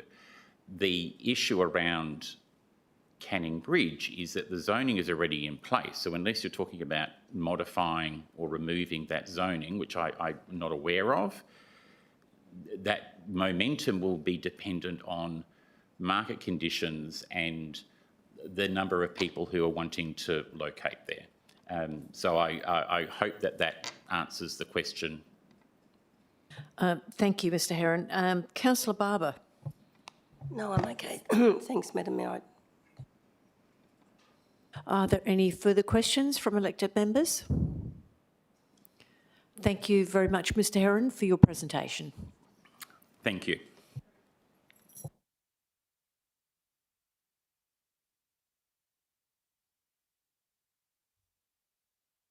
We're now moving on to the next item that will be brought forward, and that's CD 2551, requests from Melville Premier Cricket Club turf and mowing reimbursement. There is a confidential attachment, so if you have any questions about confidential attachments, we will have to take this item behind closed doors. Now, I would like to advise the Council of a written submission from Mr Green on behalf of WA Cricket. This will be included in the notes of this meeting. I now invite Mr Herbert, representing Melville Cricket Club, to make his deputation. So you're already there, Mr Herbert. You'll have 10 minutes to speak, with a further 5 minutes for elected members to ask questions. Thank you. Thank you. Firstly, thank you for the opportunity to speak in support of the proposal for curation assistance to the Melville Cricket Club. It'd be fair to say I've pondered for a little while now what to actually say at this deputation tonight. As some context, I'm currently the president of the Melville Cricket Club, a serving board member of the Tompkins Park Community Recreation Association, whilst also working full-time running a business and having a family of 3 teenage kids, 2 of whom are in their last year of high school. Fair to say life for me is fairly busy, as Dean Burton would probably attest. I often joke that these roles are the worst paying full-time jobs I've ever had, given there is no remuneration paid for the hours essentially donated. The reward, however, for me, comes in the knowledge that you have done all that you can to make the club a better place for those at the club now, but also that you've looked to build something sustainable for those into the future. The ability to set an example to our kids of what being part of a community is and why it is important, but also that the rewards in many cases of giving significantly outweigh those of simply taking, a trait that's far too rare in today's society. Similarly, I suspect to the reasons you're in the positions you're all in, and why you do what you do. I only mention this because whilst your decision in relation to our curation assistance may on the surface be about a financial decision, please understand it is much deeper than that. You will have seen the letter of support provided by WA Cricket, which essentially summarises the current situation more eloquently than I could have said it, including the benefit we as a club provide to our community holistically.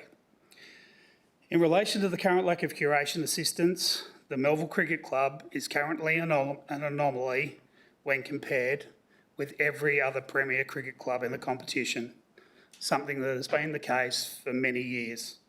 By extension, this means that the City of Melville is currently an anomaly in relation to every other local government authority. This means the Melville Cricket Club have historically and continue to be financially disadvantaged to such an extent that it extends to reducing our ability to compete on a level playing field, if you pardon the pun. We rely on goodwill rather than paying our coaches their fair worth. We're unable to provide the facilities or environment that other clubs and players take for granted as part of an elite sporting program. This competition is one level below state cricket. It's responsible for producing the current WA and Scorchers coach, Adam Voges, and also the WA State and Australian under-19 captain, Simon Budge. But more importantly, it means the club, and more specifically our volunteers, have to work so much harder individually and collectively to address this anomaly. Trust me, no other club works harder than we are compelled to in looking to diversify income streams to simply break even, and that is what we are doing. I want to thank you, Dean, and the staff from the City of Melville, given we've been working on this proposal for the last 18 months, and I sincerely appreciate that, and so do our members of our club. It's very much appreciated by both me and our cricket community. The proposal submitted to you is essentially what had been discussed and agreed, with one notable exception. The inclusion of the proposal to reduce any dollar amount paid by the City of Melville in curation assistance by the amount of any dividends paid by Tompkins Park. The club, and as supported by WA Cricket, would respectfully request that this clause be removed, given the following. Arrangements with other Premier clubs are structured such that the clubs receive curation assistance and financial income from their bar or function centre, noting also that the proposed curation assistance is aligned with the lowest level of contribution made by any other local government authority to their Premier cricket club across the competition. The Melville Cricket Club currently undertakes the broadacre mowing of her fields at both Tompkins 1 and 2 fields during summer and has received an allowance over the last 3 seasons, but not for many years before that. Additionally, this work not only benefits the cricket club on match days, but the community utilising the facilities for the remainder of the week. For those unaware, the current financial arrangements between Tompkins Park and the affiliate clubs means that the clubs currently receive a rebate of 8% of bar sales, reduced from 10% due to financial constraints. For all other clubs running their own bars or function areas, the return is between 50 to 70%. As an aside, our total spend at Tompkins for the month of October, which included our season launch, was circa $7,000. For this, we would receive a rebate of $630. So we are financially disadvantaged via curation and similarly financially disadvantaged by our revenue share. In real terms, that is somewhere between $100,000 and $150,000 a year that we're worse off than most other Premier clubs. Or put another way, if we spend $100,000 over the bar, we currently receive a bar rebate of $8,000. Other clubs for undertaking less activity would receive between $50,000 and $70,000, a monumental difference. Excuse me. The affiliate clubs have not received dividends from Tompkins Park for the last 2 years, with the last dividend paid from retained earnings rather than profits, and there is unlikely to be any dividend payable in the foreseeable future. The notion that there is an incentive for the clubs to drive financial performance harder at Tompkins Park by offsetting any curation rebate paid is counterintuitive.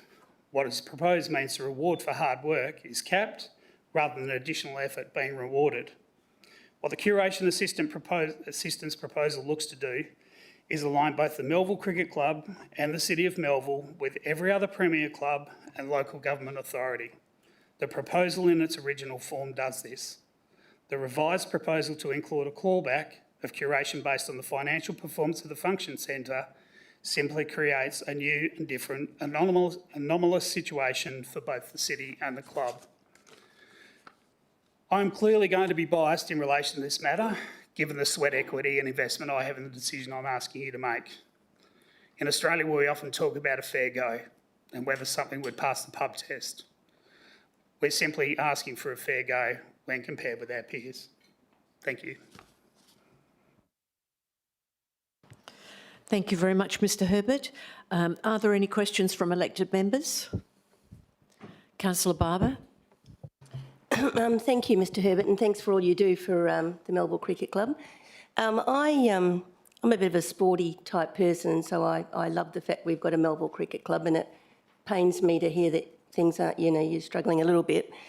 But I know some of my colleagues will be wondering why we should be giving money to a Premier club, and they might be wondering why we're not giving it to the grassroots.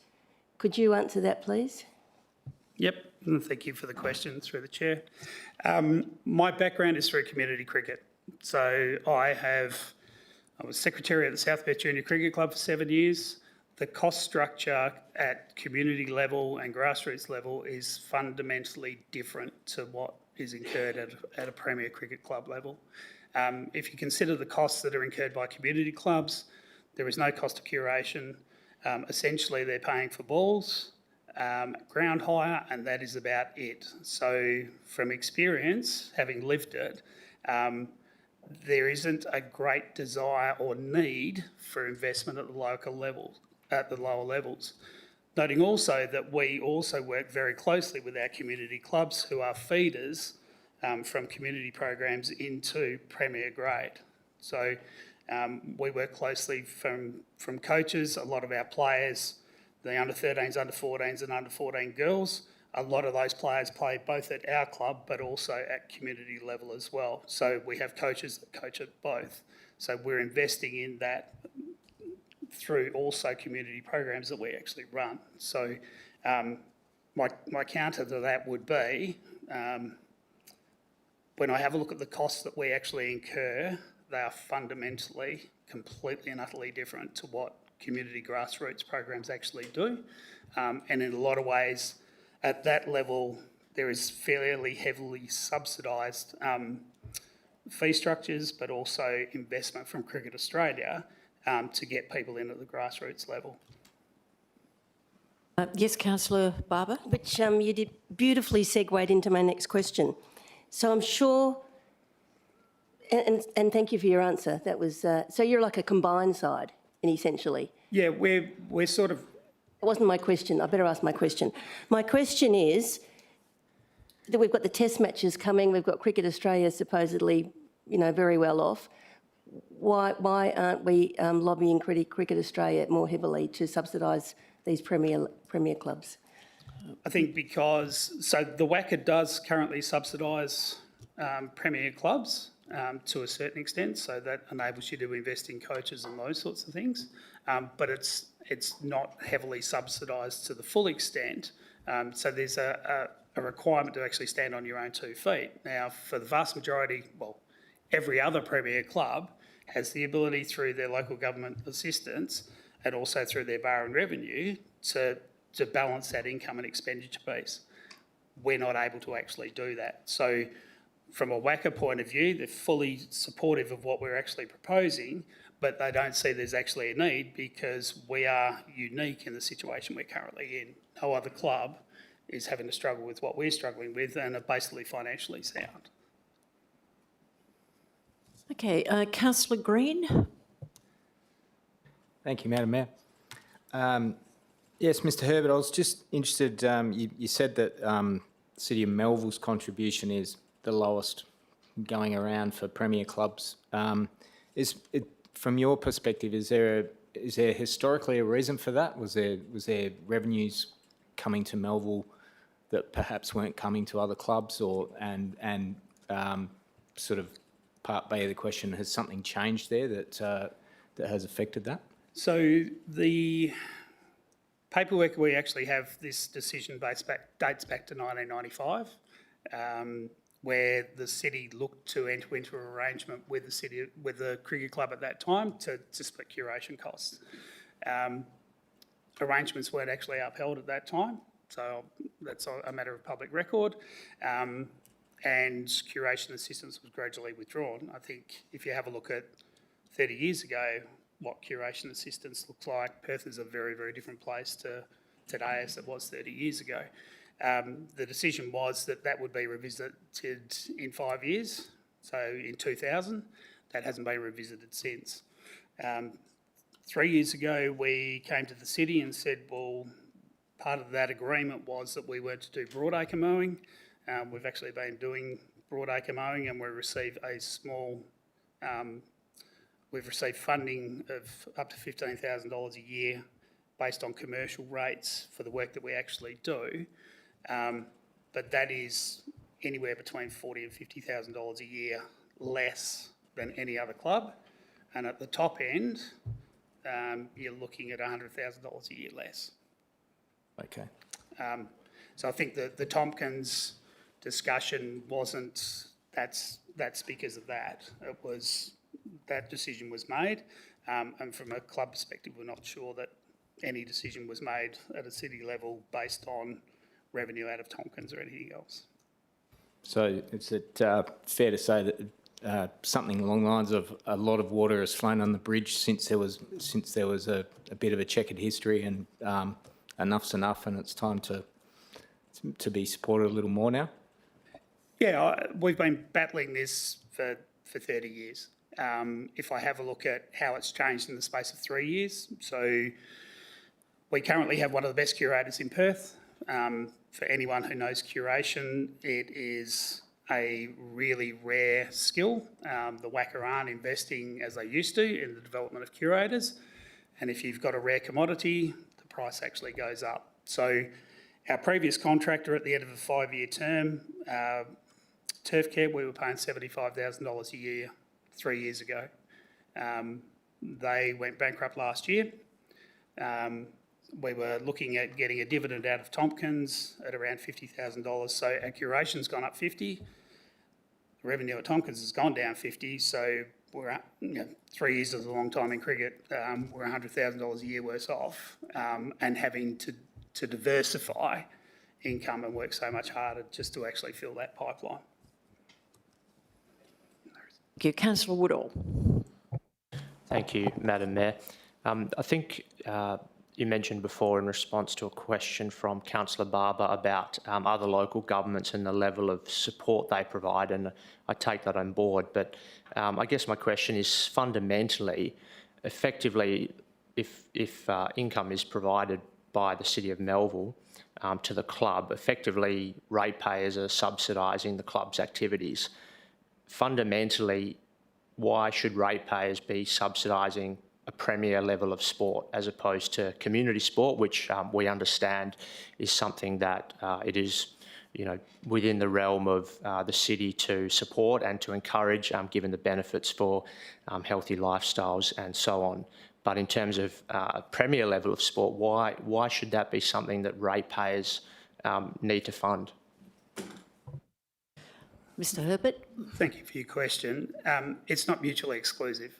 So we do actually invest in community grassroots programs. I would also say that this is no different, as I mentioned earlier, to 15 other local government authorities. So every other club receives the benefit, noting also that our ratepayers are included as part of that who invest in this. There needs to be a pathway for people to actually aspire to. Community cricket is growing, and Mr. Hull, who's the president of Applecross, will actually talk to that. We invest in that to enable those pathways to actually be in place. Players need to be able to aspire to play at the next level. And it's not beyond the realms for me to say, given the current financial situation and with the lack of support from the city, looking forward, I would question the sustainability of the club.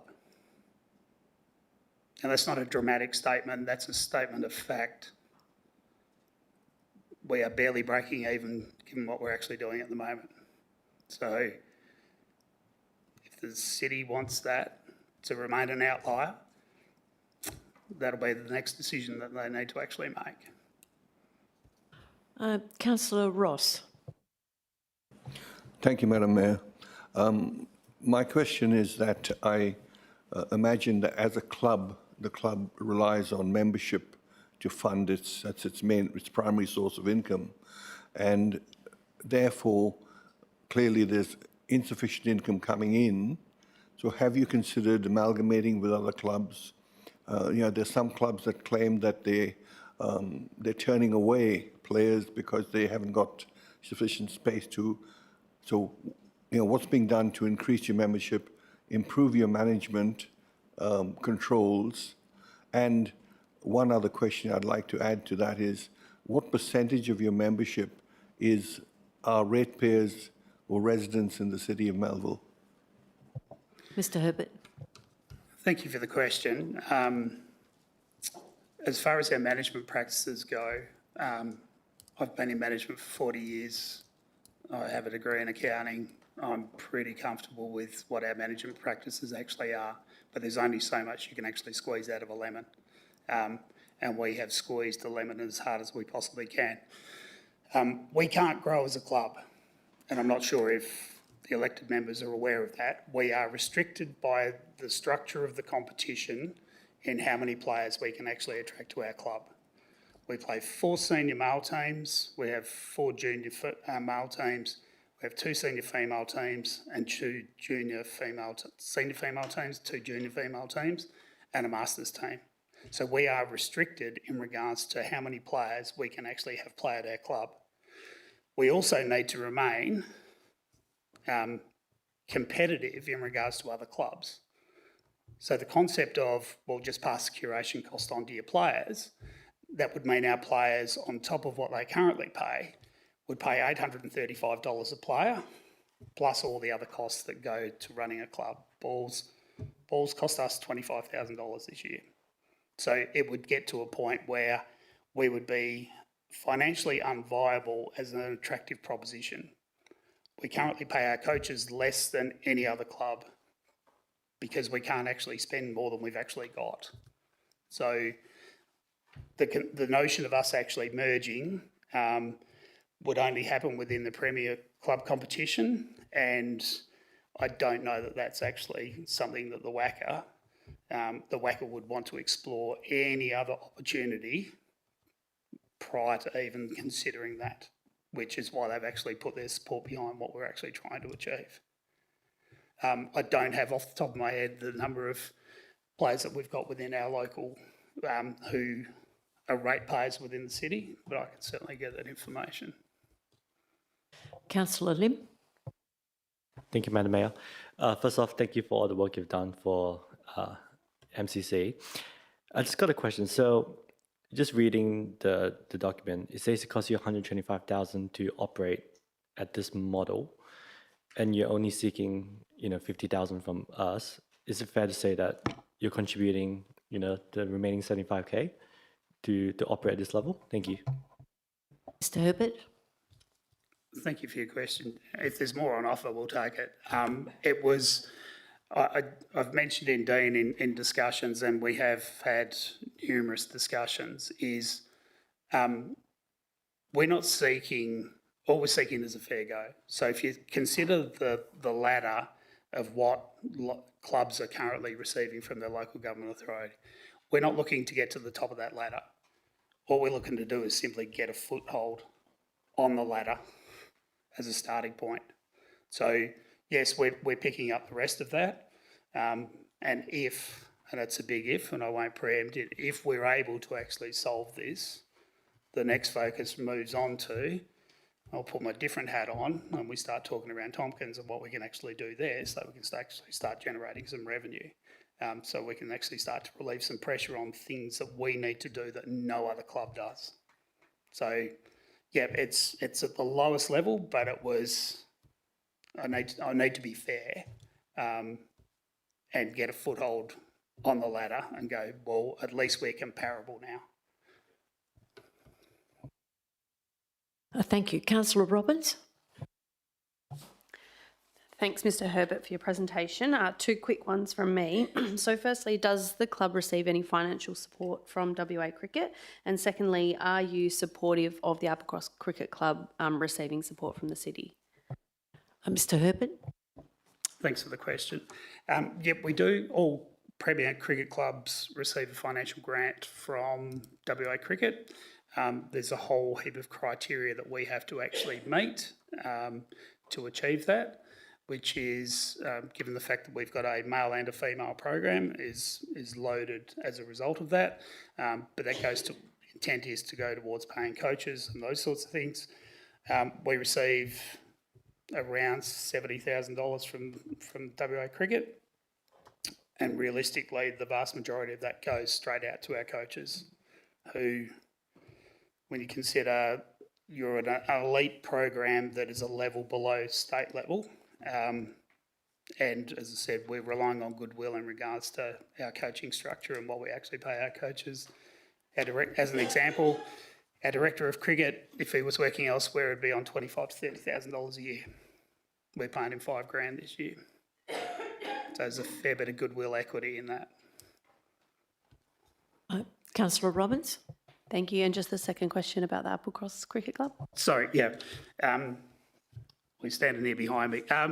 Yes, the Mr. Hullett played at Melville. We have a really strong relationship in regards to Applecross and MCC. They're in a different competition, but essentially we share players, we share opportunities. It's how do we actually work best practice together. Their cost structure is currently different, but also has the potential to change. Again, paying a curator what we were actually paying, but they're still having to dip in to actually pay for that. So we absolutely support them. As I said, we've got a really, really strong relationship with them.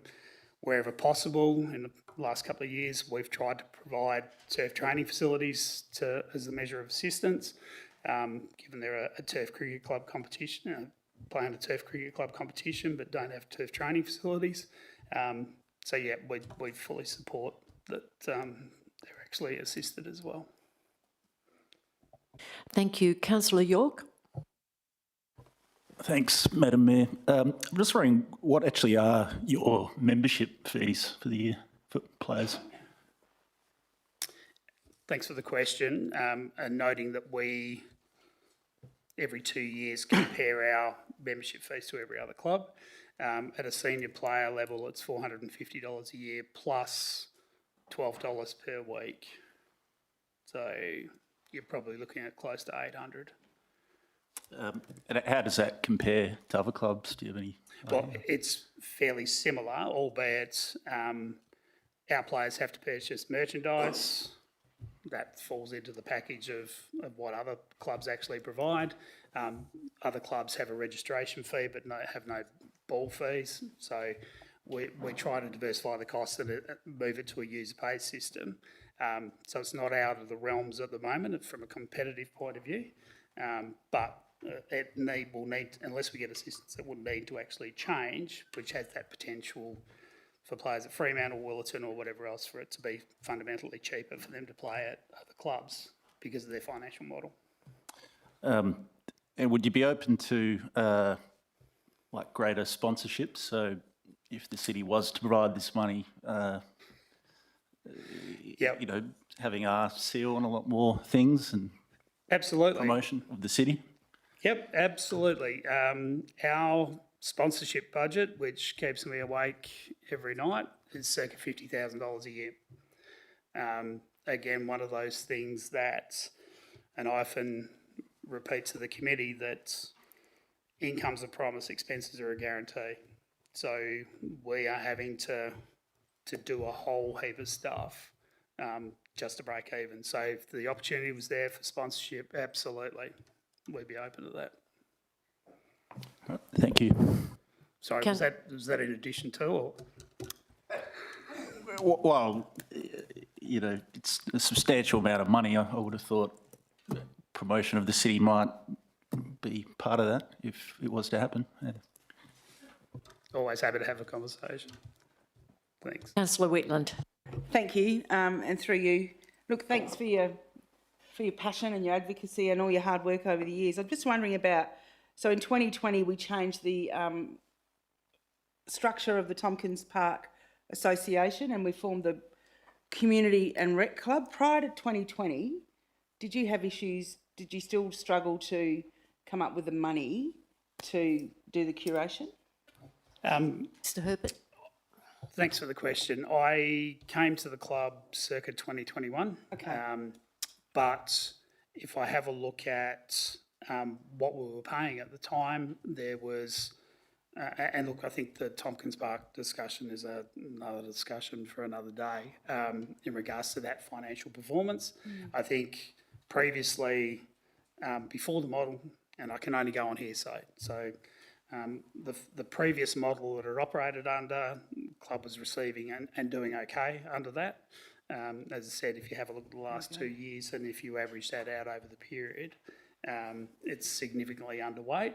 The move from our curator, and worth noting, at the end of the 5-year contract, our pitches at Tompkins, which are 60 years old, and Dean and I have had another conversation in regards to that, were in the bottom quartile of quality according to umpires and match reports. So you have the best vista of any ground that's the envy of every other club that actually comes here. The worst. And the worst wickets. Yeah. So the club made the decision to go and get recognised one of the best 3 curators in Perth to improve the quality, which certainly he has done an unbelievable job getting them to where they're actually at. But that's certainly come at as a cost. So to answer your question, I think the club was comfortable with what that revenue expense split actually looked like pre the change. I think it's been a challenge all the way through, and getting leadership into that role as a venue manager has been a major challenge. It's a unique hospitality venue with a unique skill set that you actually need. We've had 4 venue managers go through the place in the last 15 months for a variety of reasons. Follow-up? Follow-up question, yes. Oh, sorry, my mic's still on. Sorry about that. And on the board, I know that I've seen a president and a secretary online. Is there any, maybe that's a question, is there any members from have you got a board member on the association from the Melville Cricket Club? Apart from me. You're on the board? Yeah. Okay, thank you. Because volunteering's not cool. The idea is that you have 4 independent board members from Palmyra and 4 independent board members from MCC.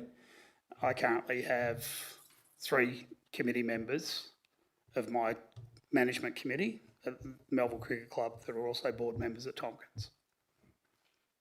All right, thank you. Elected members, the time is up for questions. So thank you very much, Mr Herbert, for your deputation and answering the questions. Thank you. Appreciate it. I would like to now invite Mr Hullett, representing Applecross Cricket Club, to come forward. If you make your way forward to the microphone to make your deputation, you will have 10 minutes to speak, with another 5 minutes from elected members to ask questions. Thank you. Thank you, and good evening, Mayor, councillors, and to the staff members that are here from the city. I just wanted to say, firstly, a huge thanks to Mark Herbert. He's been the trailblazer in this. We're a smaller player in the game. However, equally large cricket club, and I'll go into that in a moment. We've furnished the council with some documents that explain a little bit about us as a cricket club, our strat plan, our financial position, and also our member protection policy. That was all handed through to the council as part of the active reserve review that's currently being done. If that is worth sharing with this group, then we're more than happy to do that. But I know that Dean's got access to those docs, so they're on file. Thanks again for the opportunity. My name's Mark Hullett, and I'm the president of Applecross Cricket Club and have been for the last 3 years. We're a 51-year-old club, and we are a heavily, after some of the conversations that have been had so far, community-based cricket club. So we play in the Suburban Turf Cricket Association, which is a rung below the WACA cricket competition that Melville Cricket Club play in. Players do move between the clubs. Mark, as he said, has been very supportive of us and allowed us to train and use the facilities down at Tompkins Park, which we're super grateful for. Some of us get old like me and we go the reverse. We leave Melville Cricket Club and come back to community cricket. But our players that excel are always encouraged to take those pathways and go up to the next level, which is down the road at Tompkins Park. So our turf wicket is at Bert Jeffrey Park. You probably all have heard of that because it's only been a turf pitch there since 2017. We're lucky enough that we get 2 of our men's teams to play there. We run 9 men's cricket teams in the year. Unlike the WACA competition, we're not restricted to how many teams we're allowed to enter. So Mark and his club can't really expand beyond what they've got. We're growing at a rate of knots to the extent that we explained to Dean the other day that we're running out of grounds in the city of Melville that we can play at. We've got more members than we can manage. We've got 2 ladies teams. We're currently the home to the Integrated Cricket League team, which is for young players with intellectual and physical disabilities. We're also the home to the WA blind and vision impaired cricket team, there's only one of them. Interestingly enough, when you play against them, you have to wear glasses that mimic the vision impairment that they've got. They literally can't play on any other surface than turf, because you can imagine synthetic pitches sometimes have a lip as big as this, so it's a tripping hazard for people that that are vision impaired. So playing on turf is really important to them, and obviously really important to us as their host as a club. As I said, our D&I profile has meant that we're growing just literally beyond our capacity and beyond our facility means, which probably leads to the fact that we need more access to Bert Jeffrey. We need better preparation, better curation, better access to it. There's 5 wickets on that square, and we currently can't use it as much as we would like, and so the extra funding would certainly help with that. I just found out a minute ago, actually, that to give context as to how hard it is to raise funds in this environment, we're the second highest fundraiser in Australia, in cricket clubs in Australia, in the Toyota Good for Cricket raffle, which some of you may have heard of. It's a Cricket Australia initiative. Toyota put up some cars, clubs sell the raffle tickets, and all of the funding comes to them. Being second in Australia, we've only raised $1,825. So it just goes to show how difficult it is to generate the funds that are required, to pay a curator like Mark has to at Tompkins, and the curator that we have to pay at Bert Jeffrey. We're seeking $10,000 per year indexed to help with the curation of Bert Jeffrey and the upkeep of it. We think that that's a drop in the ocean compared to what we pay, and especially considering that we're like Melville Cricket Club, we're part of an association, so our headquarters, which is Shirley Strickland Reserve, is run by an association, so we don't have carte blanche access to that facility to raise the money that we need to generate. And our turnover is in the vicinity, just sort of bordering on GST levels, so in the vicinity of $150,000. We try to keep it below that. But with the numbers that I've indicated, that sort of gives you a bit of an idea as to how expensive it is to run a club like ours. As I said, we've been at Bert Jeffrey since 2017. We have been getting fantastic reports from an association and umpires and opposition perspective as to how good the pitch is, how well it's settling in, how good the facilities become. We now have change rooms there. We've got access for people with disability. We've got access for women to change, and that wasn't the case only just a few years ago. So that's a fantastic development. So the recommendation to provide annual support, clearly that makes an enormous difference, and it sustains our existing model where we allow cricket to be played by all of our cohorts except for ladies and juniors, and that's part of our strategic plan, that they must be able to get onto the turf that we've got at Bert Jeffrey, and we've got a sort of an agile 4-year strategic plan that says that we must get them on turf in the next 12 months. So on behalf of everybody at Applecross Cricket Club, I thank you for your time and for listening to us. The support that you can give to the Applecross Cricket Club will absolutely help us to remain at the forefront in not just WA but Australian cricket as far as diversity and inclusion is concerned. And it just keeps lots and lots of people playing the sport that we love in the city of Melville.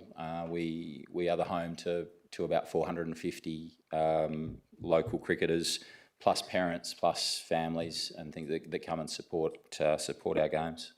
So thank you for your time and welcome any questions. Thank you very much, Mr Hullett. Are there any questions from elected members? Councillor Spanbrook. Thank you, Madam Mayor, and thanks very much for your deputation. It sounds like that you're very pressed for, to take on new members as well as with the Melville Cricket Club. So in saying that, if you had access to more grounds, would it be fair to say that you could no doubt increase membership and additional teams, which could potentially bring in revenue to the club? Thank you. Mr Hullett. Yeah, thanks for the question. And there's two answers to that. Yes, more grounds would mean we could open ourselves up to more players. We're not restricted like the WACA restricts their clubs. We can enter more teams. That's not our issue.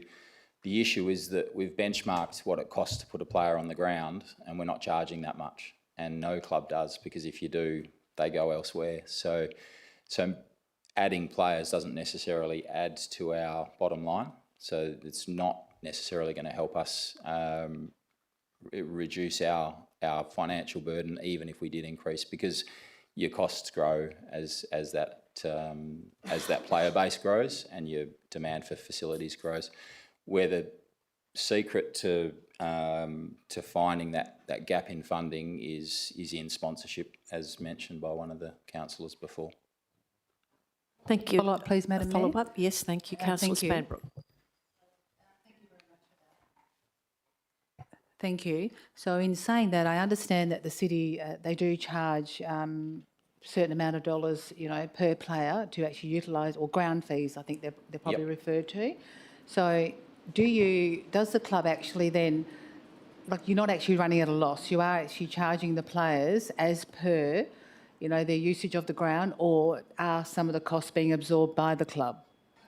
So we're charging them more than council pays us to use the facilities, but then there's the cost of balls, and there's the cost of umpires, and there's the cost of the Suburban Turf Association, the cost of maintenance, the cost of all of our playing apparel and all of that sort of thing. Plus, even though we have 9 men's cricket teams, we virtually fully subsidise the blind cricket team and the integrated cricket team. They don't pay fees, so yeah. Councillor Barber. Thank you, Madam Mayor, and Mr Hullett, thank you for your presentation. It was really, really good, and I love the fact that you are one of the community arms of the, sounds like you're one of the community arms of the Melville Cricket Club, so we are, yeah. That was interesting to hear, and in particular your courses for the integrated and blind cricket, that's fantastic. Quick question, Bert Jeffrey, a few years ago it was very, very controversial moving out there with a turf wicket. The residents and the neighbours were really concerned, and I was just wondering, how has that gone? What's happening there, and how's the transition? Yeah, they've learnt to walk their dogs around the square, which is fantastic. So we just put a little rope fence around that, and we've had literally not a skerrick of trouble, and I touch wood when I say that, but we've had no trouble whatsoever for the 3 years that I've been involved as president. Occasionally there's too many cars parked around there, but that's literally the only thing that's ever been an issue. But no, the residents, I think, are fully supportive of it, and they think, or looking at it from as you approach in a car and then walk down the bank, it's increased the amenity rather than detracted from it. No worries. Thank you. Councillor Robbins. Thank you, Madam Mayor, and thank you, Mr Hewlett, for your presentation. Just sort of following on from Councillor Barber's question about discontent in the past, I know that there was some significant deliberate damage to the turf wicket a few years ago. Could you just provide us some commentary around how that increases your costs, and also whether, I guess I know you can never be 100% confident, but confident that that won't happen again? Yeah, thanks for the question. It's a great one, because we can't tell. We can't fence the area off and keep people out of it. We can only go by public sentiment, and that's the people that now walk their dogs around the ground and walk their kids around and play in the playground while we're playing cricket, which probably would never have happened in 2017, 2018 when the pitch was first laid, and then future years when the vandalism happened. As far as the impact on us of the vandalism, we had to relay the block, and we had support from council to do that, but we had to raise a significant amount of money to do it. I think if that was to happen again now, and the increased cost to lay a 5-wicket block, it would probably break us. We'd struggle to be able to afford to put another one in. So let's all hope that doesn't happen. Thank you, Mr Hullett. Are there any further questions for Mr Hullett? Councillor Lim. Thank you, Madam Mayor. Thanks for all the work you do, and also Mono sitting at the back and the team as well. Probably one of the most gender inclusive and disability friendly clubs that I've seen. So with the 10K, can you explain a bit more about how would that actually increase the utilization of Bert Jeffreys Park? So is there something the city is sort of doing or not doing to sort of make those turf more playable? Yeah, thanks for the question again. And there's two parts to that. The funding will help expand our cricket program in terms of coaching and people that can be in charge of juniors to get them out to Bert Jeffrey. So that's one of the areas, but also the extra hours we can spend preparing the pitch. So it's difficult. The way a cricket pitch works is that you prepare it sort of Wednesday, Thursday, Friday, ready for Saturday and Sunday. So most cricket's played on the weekend, but school kids can get away from school at 3 o'clock and be at Bert Jeffrey and have a 3-hour training session from 3:30 until dark under the watchful eye of a coach, if there's time for the curator to get there and prepare it. But that requires rolling and hand watering, and you can't put sprinklers on because the rest of the square gets too wet. So you could only water some parts of the square, but not the pitch that they're playing on. So it's a manual labour issue. That's why the extra funding would help. Thank you very much. Any further questions from elected members? If not, Mr Hullett, thank you very much for your deputation. Thank you all. Cheers. Now, Ms Pickering, Director of Community Development, and Mr Burton, Manager Healthy Melville, will now provide a short officer presentation. Thank you. You have 5 minutes.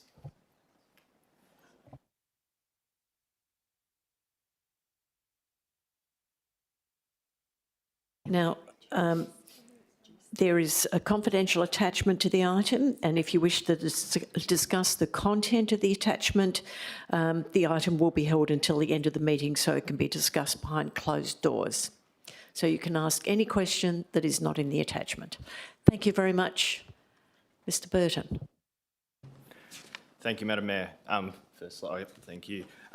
So the purpose of the presentation is to provide a bit of background in regards to the report, CD 2551, whereas the city is considering a request from the Melville Cricket Club to provide a contribution to the maintenance of turf wickets and outfield mowing at Tompkins Park. As you can see on the screen, Figure 1 outlines Tompkins Park, and specifically we're looking at 2 5 turf wicket playing blocks, and 24 turf wickets, as well as the circled areas where the club does additional mowing 26 weeks of the year.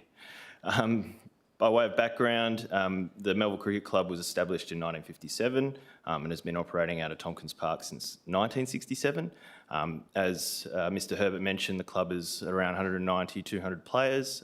That's obviously a capped number based on the fact that they play in the WACA Premier Grade competition. As mentioned, their playing facilities need a higher level of service. Specifically, this is obviously the curation element, but also mowing the grass to a lower height that the city can provide at the moment. The current annual estimated cost is approximately $125,000 per annum for curation materials and equipment, and that includes an amount for depreciation for the assets that they own, should they obviously need to be renewed at a future date. As Mr Herbert mentioned, in August 2024, the city agreed to contribute an additional amount of approximately $15,000 per annum for the last sort of 3 financial years for the additional mowing for 26 weeks of the year, given the fact that the city couldn't undertake that additional mowing. Next slide, please.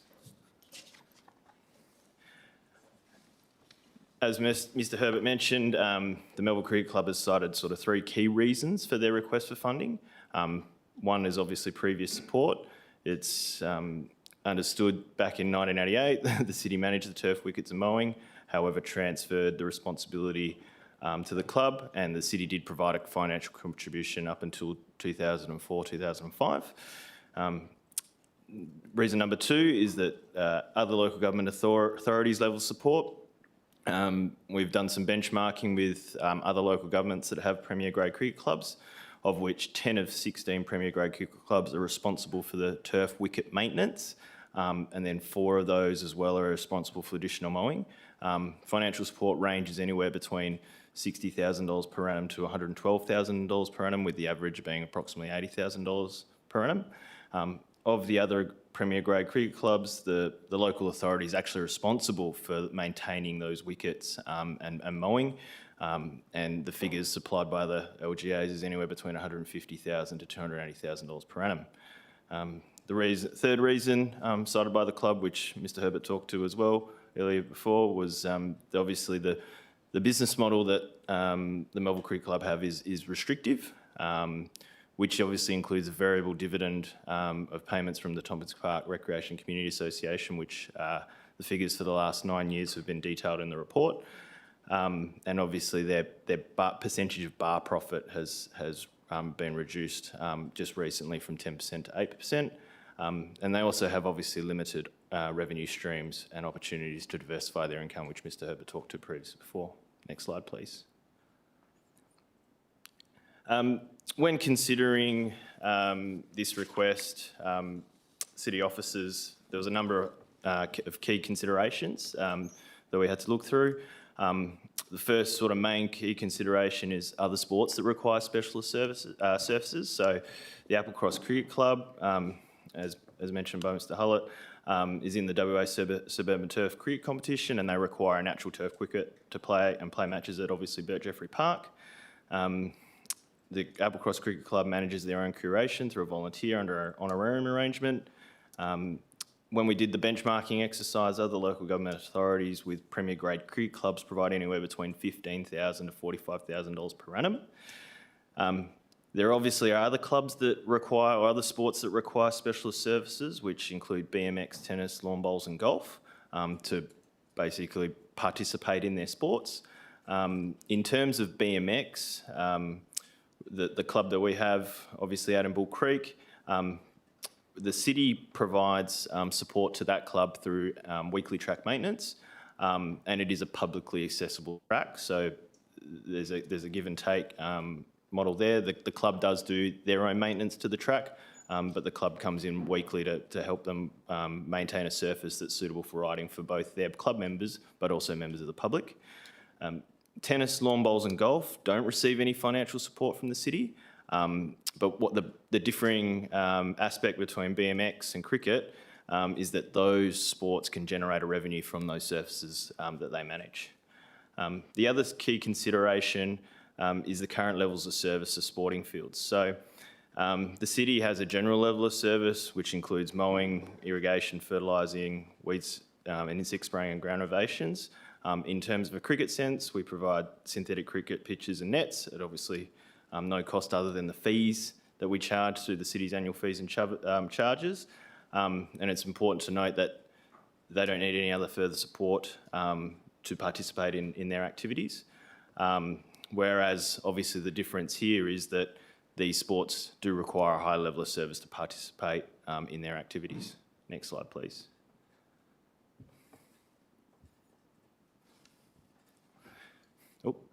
Just one back, thanks. In the report, this is detailed. There's 5 different options. Option 1 is Melville Cricket Club and Applecross Cricket Club could fund their own maintenance, and there's obviously no financial impact to the city. I won't go through the reasons. I think they were provided by the 2 deputations. The second option is we could continue with the status quo, which at the moment is providing $15,000 per annum plus CPI. Options 3 and 4 look at providing $50,000 per annum plus CPI to the Melville Cricket Club and $10,000 to the Applecross Cricket Club. It should be noted that we, particularly with the Melville Cricket Club, we had reviewed their financial statements and future annual operating budget, and this would provide a small cash surplus. I think Mr Herbert mentioned that they're operating at almost a break even without any level of support. Or the fifth option, which is on the slide there, the city could manage all turf wicket maintenance and mowing at Tompkins Park and Burt Jeffrey. Preliminary costs suggest that would increase the city's annual operating cost by about $240,000, which would be basically for 2 staff members, and would also need to include about $106,000 for capital expenditure or capital equipment. Next slide, please. The officer recommendation is on the screen there. I won't read it in full detail. However, I would state that there is an opportunity where at mid-year budget review to find the source of funds for this financial year. Obviously, if the officer recommendation is supported, it would, in the report, we talk about a 3-year funding agreement. That would obviously tie the council to the future this financial year and the 2 upcoming. Thanks. Thank you very much, Mr Burton. Are there any questions? Councillor Wheatland. Thank you, Madam Mayor, and thanks for your presentation. Look, I keep coming back to the structure of the association, and I've just brought up the rules of that association and just done a quick search of them. Is there any capacity within the rules for the association to allocate funding towards one of its members to help revitalise the precinct of that area? Because is there... Are you on the board too? Have you taken Todd Cahoon's role on the board? Yes, that's correct. Yeah. That's my first question. First question, please. Mr Burton. So through the chair, there's an opportunity, obviously, for the board to make a decision around what dividend they do provide to the clubs. The board over previous years has provided certain amounts, which is detailed in the report. This financial year, they've determined that there is no dividend to the clubs. Hope that answers the question.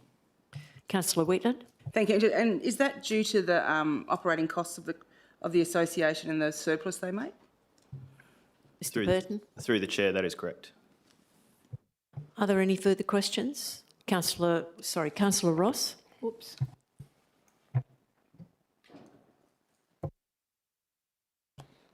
Thank you, Madam Mayor. Could we have a comparison, please, of the fees that are paid? You mentioned in one of the slides that the clubs pay fees for the use of the, I think it's ground fees, etc. How much those fees are in comparison to what the city is currently contributing, that we can compare how that has changed or what sort of offset this is going to result in. Mr Burton. Perhaps later would be fair. Through the chair, I can supply that information for Councillor Ross. Probably need a little bit further clarification, but yeah. Councillor Spanbrook. Thank you, Madam Mayor, and thank you very much, Mr Burton. Would you mind just revisiting or returning to the slide that actually showed what other LGAs, what they provide or their service that they do with regard to maintaining them, please? I just wanted to have a look at them again. Thank you. Okay. Mr Burton. Sorry? Who's going to do that? Okay.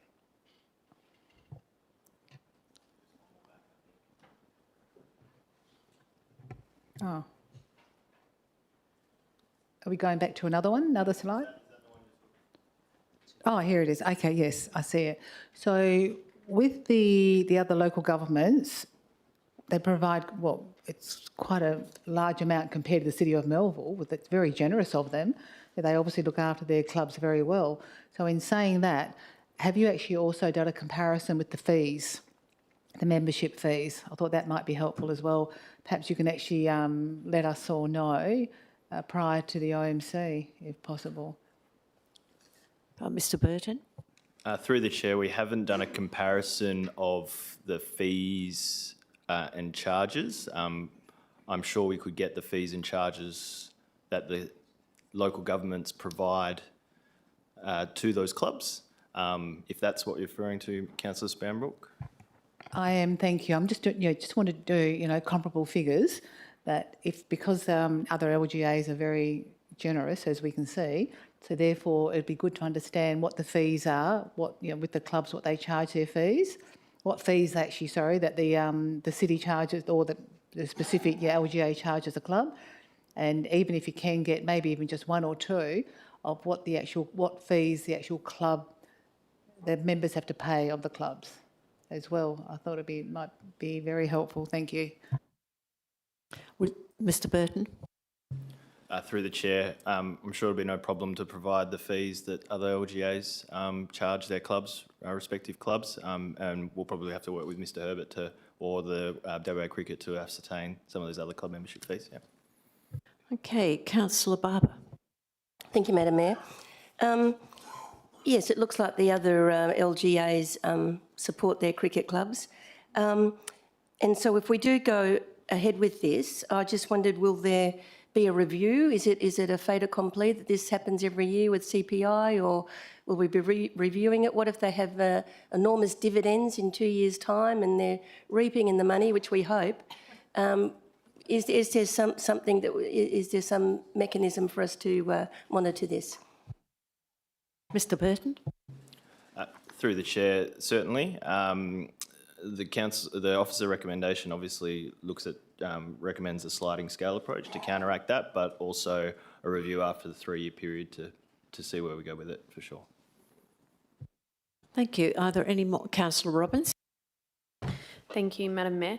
Does WA Cricket provide any financial support to any local governments for maintaining cricket facilities? Mr. Burton. Through the chair, not that I'm aware of to maintain, but they will support capital replacement of cricket infrastructure. Councillor Woodall. Thank you, Madam Mayor. 2 questions. Has the city lobbied WA Cricket at all to provide additional support to the club, given its somewhat unique situation with the Tompkins Park Sports Association? And that was the first question. And second question, is the city aware of any other premier clubs that have become insolvent without the WA Cricket Association stepping in? Mr. Burton. Through the chair, we haven't advocated specifically for them to support funding. However, they have been supporting the club in their endeavours to seek funding from the city. From a second question, I'm unaware, unfortunately. Are there any other questions from elected members? If there's no further questions, thank you very much for your presentation. Now, the next item I would like to bring forward for the convenience of those providing deputations is UP 2590, Compliance and Enforcement Policy. Prior to the discussion of the item, I'd like to advise the Council of a written submission received from the City of Melville's Residents and Ratepayers Association. This will be included in the notes of this meeting. Now, I invite Mr. Waugh of Bull Creek to make his deputation. You have 10 minutes to speak and a further 5 minutes for elected members to ask questions. Thank you. Madam Mayor, councillors, members of the community, City of Melville staff. I, Gavin Waugh, provide this deputation. It's about CP 114, Compliance and Enforcement Policy, UP 259025/313. In this deputation, the term CEO denotes the local government administrative service as managed by the Chief Executive Officer. And I will be posing rhetorical questions which I ask that you simply consider rather than answer during this discussion.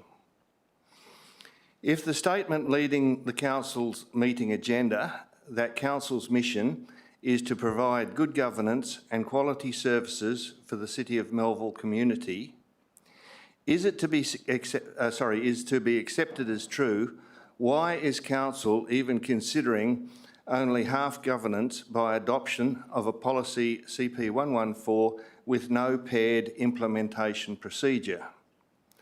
The agenda then follows with, in everything we do, we seek to adhere to our values that guide our behaviour, etc., etc. The City of Melville local government has for many years been exceptionally skilled at printing words without measure. All the while, the community has lain in wait for the day they can witness the skill and knowledge required to demonstrate compliance beyond mere words. At section 1.3 of the Local Government Act, it's identified as being a framework for the administration and financial management of local governments and for their scrutiny of their affairs, including by prescribing at 2.7 Council's responsibility for policy and prescribing at 5.41 the CEO's responsibility for determining procedures and systems for implementing the local government's policies as determined by the Council. How can the community see value in Council's new policy for compliance enforcement, given the Council's agenda mission statement and the prescribed legislative framework? With no documented day-to-day procedures, the CEO themselves are currently visibly non-compliant to their prescribed role. That dearth of documented procedure undermines the community's ability to see value in that new policy. Such a laissez-faire policy can at best only aid in delivering a laissez-faire practice management, lacking the quality required for local government. Where are your guiding words of Council policy wisdom and their measure of competent adherence to be demonstrated in a CEO's day-to-day procedure? Why, if Council's mission is to provide good governance, do we have a compliance and enforcement policy sitting on top of a governance framework which is of itself purported to be a framework for policy for compliance and enforcement? Which is it to be? That the governance framework is so inadequate that it requires the aid of a superimposed policy, or that policy CP 114 is just superfluous to the governance framework? For example, there has been so much ado about Council respecting the separation between the role of Council and the role of the CEO.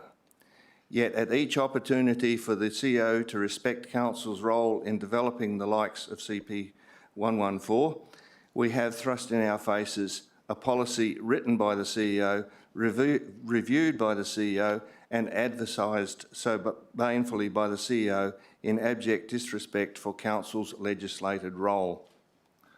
How can any intellectual person argue in favour of a compliance and enforcement policy, or for that matter a governance framework, when neither is compliant in content or formation and neither has the mandatory matching day-to-day management procedures required by legislation? What meaning do the words leading the agenda have when from this compliance policy development and adoption process, the separation of roles has been removed and is itself non-compliant? Why are there no written procedures, and why is the CEO so openly encouraged to use this policy as if it were nothing more than just a procedure? Policy CP 114 is a classic example of combining policy and procedure to avoid compliance requirements and enable the CEO to usurp the authority of Council policy in contradiction to the Local Government Act's prescription for the separation of roles. To manage the entire suite of 130 or more city policies like CP 114 has been managed is unsustainable. The city just does not have those resources. None of the city's policies are fully compliant. How do you think it looks to the community when council members appear passive or unresponsive while the CEO exercises a false authority? Can I just interrupt you there, please? I think you're probably overstepping with using some of the terminology. If you have suggestions to make how this policy can be improved, we're very interested in hearing it. But commentary that is coming out of this at the moment is very concerning. I don't appreciate that, and I'd rather you just move on to the next paragraph, if you could. I was. Attached is an example list of near 40 non-compliances. Each of those has been previously raised with the city and none of which have been resolved. They remain simmering, ready to embarrass the city when they re-emerge at any time in any setting. So why endorse policy CP114 when it does not contain the guidance capacity needed to resolve these non-compliances? In closing, I ask Council please consider amending CP114 Compliance and Enforcement Policy 2, address separation of Council and CEO roles, be matched with mandatory day-to-day procedures, measure compliance based on benefit to community, and embrace community engagement. Thank you. Okay, does any elected member have a question? Councillor Green. Thank you for your deputation, Mr. Waugh. I was just wanting you. I think at the start you mentioned a definition of CEO, as you know, the three letters CEO have been used frequently in the deputation. Can you just repeat what your definition of CEO was? Yes, the CEO refers to the whole administration, not just the single person. Okay, thank you.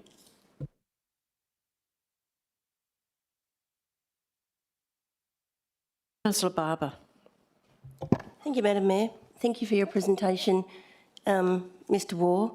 I do think you're a very intelligent man, but sometimes you probably do get a little bit personal, and maybe if you could stop that, because, you know, you make a lot of sense. And because I think you often make a lot of sense, I'm wondering, did you give any feedback to city officers? And if so, what was the process and what was the outcome?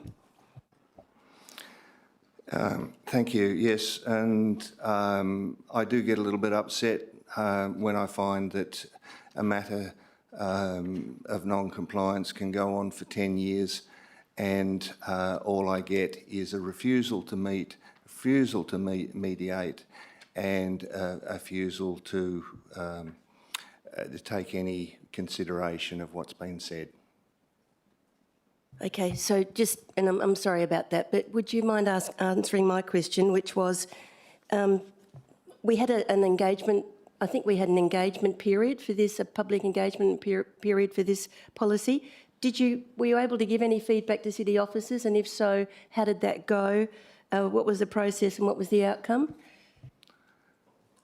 Okay, yes, it wasn't a community engagement. It was sending out information to the community, or a number of the community. 32,000, I think, was the figure quoted, of which there was 9 responses, but there's no indication of whether or not those 32,000 actually got to read the presentation. Yes, I did provide an in-depth response to it, and I have had no feedback on that. None at all. Thank you. Councillor Spanbrook.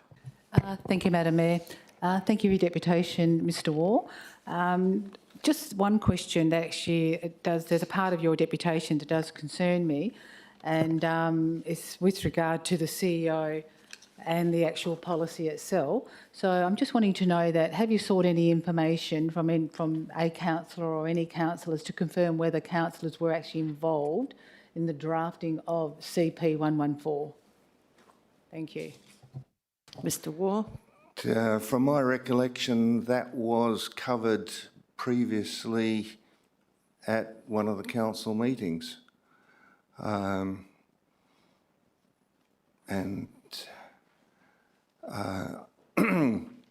I can't remember offhand exactly what the response was. There was some interaction between at least one councillor and the development, but that was not widely published. So I don't know what that interaction was. Just a follow-up, please, Madam Mayor. Yes, carry on. Thank you. So in your deputation, you do state that that a policy written by the CEO, reviewed by the CEO and advertised. So so banefully by the CEO in abject disrespect for council's legislative role. So in saying that, as an elected member, I was very involved with the actual drafting of it, and I know there are a number of other councillors as well with that actually took place in workshops in our elected member engagement sessions. So it wasn't actually driven by the CEO or a directive by the CEO. It was actually council driven. I just wanted you to understand that, and so are you aware of that? No, I'm not aware of that. There is nothing out in the public that says that or supports that, so I'm sorry. Are there any further questions? Look, I just have a question. In respect to a lot of these statements are very generic. When I look for guidance on how to improve a compliance and enforcement policy, I would have liked you to have address those dot points that you make there. Is there any possibility you can actually address them in some detail to improve what has been written? I haven't found anything in the generic statements that assist me in making decisions about improvements on this policy. Are you able to do that without the generic statements? Say, which particular line items do you think should be changed? What should the words be? Give a little bit more specific guidance. Are you able to do that type of thing? Without any difficulty at all, but not tonight.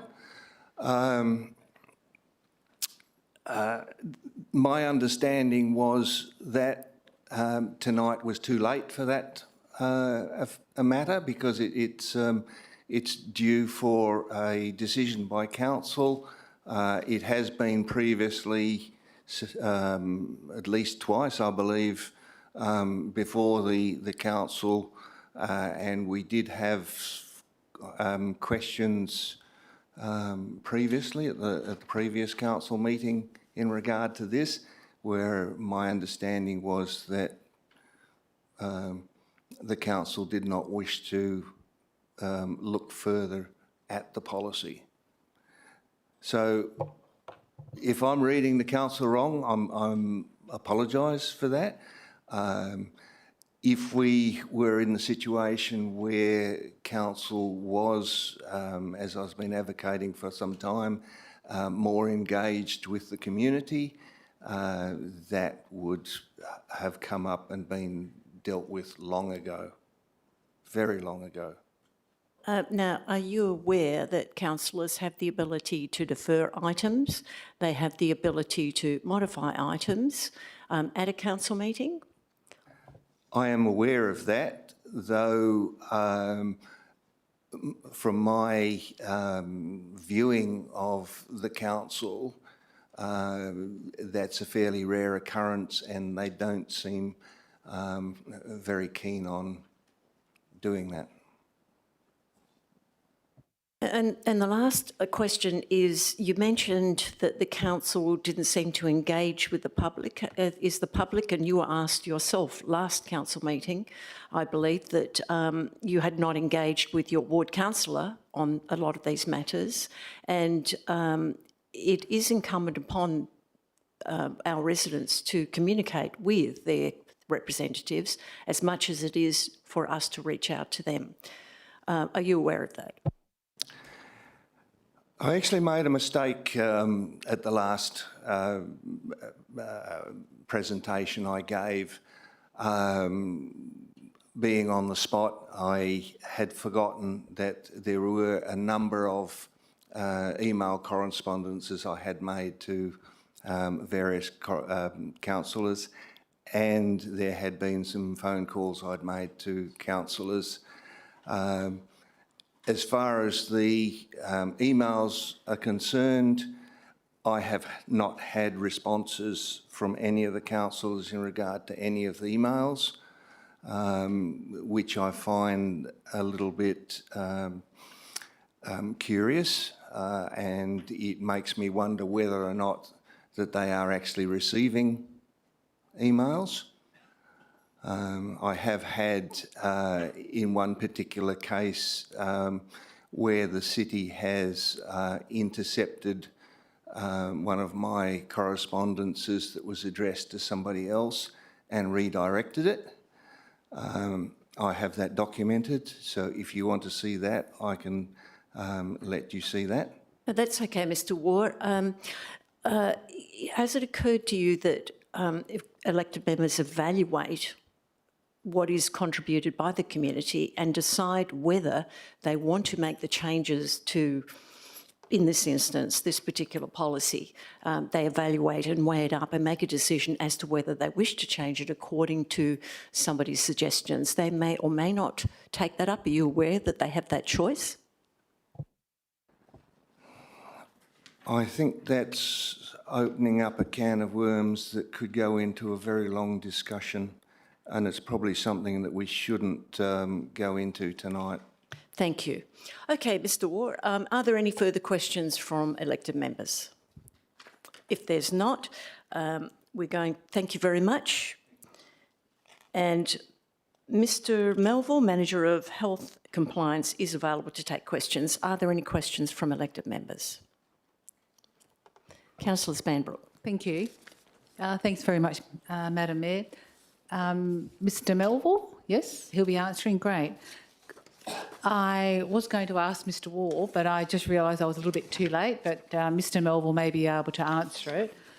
At the beginning of the deputation, the first paragraph actually states that I'll just read the last second and last line, that by adoption of policy CP 114 with no paired implementation procedure. Can Mr. Melville please explain that or provide a bit more information with regard to that question? And apologies if I put you on notice here. I should have actually spoken to you before tonight. Thank you. Actually, Head of Governance will answer that. Ms Newman. Thank you, Madam Mayor, through you. Thank you, Councillor Spanbrook. In relation to policy, a policy needs to be adopted so that the relevant procedures can be put in place to support that policy. To develop procedures where the policy has yet to be adopted and may be modified by council during that process would mean that those procedures would then need to be rewritten. Thank you. Just to follow up, so really just the process that we already have followed, so that really that's all Mr. Waugh's asking. Like, you know, how we get informed of agenda items and then we have a workshop and we discuss them. They go back and forth until we actually have a draft policy, and then it comes to council for resolution. Okay, or other. Thank you. Okay, Councillor Barber. Thank you, Madam. Thank you, Madam Mayor. Mr. Melville, was any of the feedback that the community offered to you incorporated into the policy? Mr. Melville. Thank you, through the chair. Yes, some of it was. There was a lot of feedback that wasn't. There was some feedback that related to other policy documents that the city had, but there were some minor changes that were made. And they are shown in the track changes of the policy that's attached to the report. Lovely, thanks very much. Just a follow-up question. I just noticed on page 85 of the agenda, one of the criticisms was that our policy lacked alignment with state regulatory principles and strategic planning documents, and the city's response is this position is acknowledged. Shouldn't we be doing more than just acknowledging that position? Mr. Melville. Thank you for the question. Through the chair, yes, we acknowledge it. We felt that was an opinion. What was your last sentence? We felt that was an opinion, and we acknowledge that opinion. An opinion, I see, okay. But shouldn't we be aligning our policies with state regulations? Mr. Melville. Yes, generally where they apply, but on this occasion, we felt that was an opinion that was put to the city, and we acknowledge that.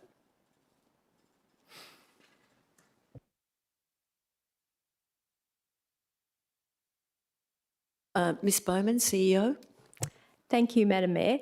So the city does consider whether or not our policies are compliant with state government legislation and regulations. So I think that comment taken out of context is not clear, but we do check to make sure that we are ensuring our policies are compliant with the relevant state legislation or any regulations from that perspective. So we will do that check. If for some reason legislation changes and perhaps our policy may no longer be as in alignment with that, the legislation takes precedence over the policy, to be clear as well. Thank you. Are there any further questions? Okay, if there are no further questions, we'll move on to the next item, which is being brought forward for the convenience of those providing a deputation, and that is 15.2, Notice of Motion, John Connell, Mature Trees. The motion is raised by Councillor Ross, and I also advise that the Council of the Officer advice note distributed on Friday, 7th of November, in the agenda for the ordinary meeting of Council. Now, prior to discussion of this item, I would like to invite Mr Miotti of Leeming to make his deputation. Please come forward. You have 10 minutes to speak and 5 minutes for elected members' questions. Thank you. Thank you. Before I start, can I just ask, the PowerPoint presentation I've got has got 40 slides, so I didn't set it up to swap every 15 seconds, but if you could, that'll help me time my talk as well. So look, it all does relate to the slides, so please, if you see one that grabs your attention, write down the date, or if you're good enough at count 40, away you go. So thank you, if I may start. My name is Jason Miotti. I'm the convener of the Bull Creek Leeming Community Action Group. And I'm here tonight because our community deserves answers and action about what's been happening for the last 25 years at John Connell Reserve. Over the past several weeks, I've been researching the history of this reserve and the decommissioned Dundee Road landfill site it sits on.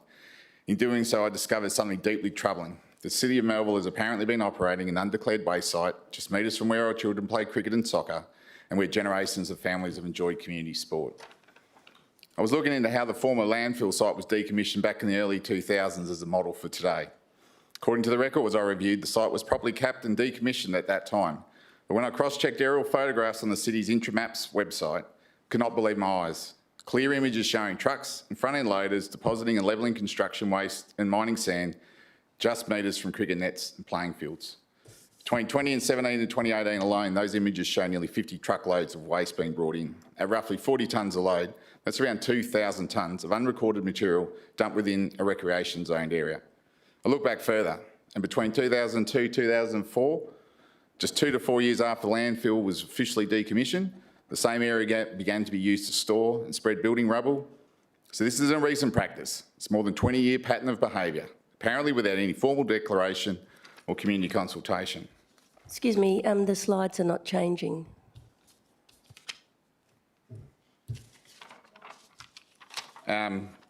Last week, on Wednesday, the 6th of October, I met on site with Councillor Glynis Barber and senior management from the city's Environment and Infrastructure Department. Standing there together, literally on top of the waste mounds, what had been happening was finally acknowledged. The explanation, my recollection is that somebody decided years ago it was a convenient place to store building and construction materials from the city's operations division, and it just kept being used that way. That's not a policy, that's not a plan, that's negligence, and it's unacceptable. No resident would be allowed to do this on their own property. If any business in Melville dumped building waste like this, they'd be prosecuted under the city's own laws. Yet the city itself appears to have done exactly that, on Crown land, metres from sporting facilities, and right on the edge of the remnant bushland where the mature trees in question are. To be clear, this land is not owned by the City of Melville, it belongs to the Department of Planning, Lands and Heritage, DPLH, and is reserved for recreation. That means any activity, especially one involving the storage or dumping of construction materials, requires formal approval. To date, no record has been produced to show what permission was ever sought or granted. That is why I've written to the DPLH to confirm whether any such authority exists.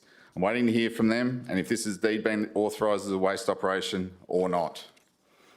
Now, I'm always one to find a silver lining, and it may lie with the other undeclared activity, the mining of sand to rehabilitate and revegetate what is now the Melville Golf Centre. 2004 is the slide that will show that.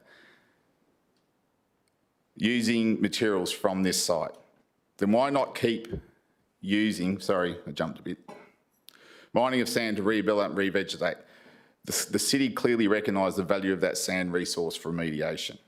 So the question is, if the council could successfully rehabilitate the Melville Golf Centre using materials from this site, then why not keep using the same sand deposit to properly rehabilitate the rest of John Connell Reserve, including this undeclared waste zone? The material and method are both there. What's missing is the political will, the oversight and the focus from this administration to act decisively and transparently. Over the years, the so-called stored waste that's been deposited here has been left exposed during the summer months, unsealed and untested. We have no idea what contaminants are in that material or how much of it has been blown or washed down onto the adjacent remnant bushland and oval. Some areas of the old landfill were capped with as little as 5 millimetres of cover. That was more than 25 years ago. After decades of erosion and subsidence, it's likely that parts of that capping have already been breached, meaning original landfill waste could now be exposed. That's why I've requested airborne testing for asbestos and soil testing and other toxins from the city's Environmental Health Department, because this is not just about waste management, it's about a potential public health issue. The community deserves answers. How was this allowed to happen? Who allowed this to happen? And why has it taken 20 years and a community action group to bring it to light? Tonight, I'm calling for the complete and undivided focus from the councils and its administration to fix this mess, not in months or years, but immediately. That means, 1, full disclosure of what materials have been deposited at the site. 2, independent testing for contaminants, airborne particulates and groundwater impact. 3, a proper rehabilitation plan using the same proven sand resources used for the Melville Golf Centre. And 4, a report back to council and the community within 60 days. This issue has gone unaddressed for too long. The city's own written response to my correspondence, 2 weeks after I first notified them, ignored the area in question, focusing only on a small section still used as a depot by the Operations Division. That is not transparency, that's evasion. Residents of Leeming deserve the truth. We know what we see in front of us, and the aerial photographs don't lie. They show machinery, they show dumping, and they show a pattern of behaviour that would never be tolerated from anyone else. The community is not asking for anything other than basic compliance with environmental law and respect for public health. John Connell Reserve could and should be a jewel of the southern suburbs, a vibrant precinct of multi-use ovals, club rooms, bushland and community facilities. But for that to happen, we must first face what's literally beneath our feet. The waste, the negligence and the complacency must end, and they must end now. So tonight I ask the council to take this matter seriously, to show the leadership that has been missing for 2 decades, to protect our environment, our sports fields and our families, and to ensure that John Connell Reserve finally becomes the safe, thriving community space it was always meant to be. Thank you. Okay.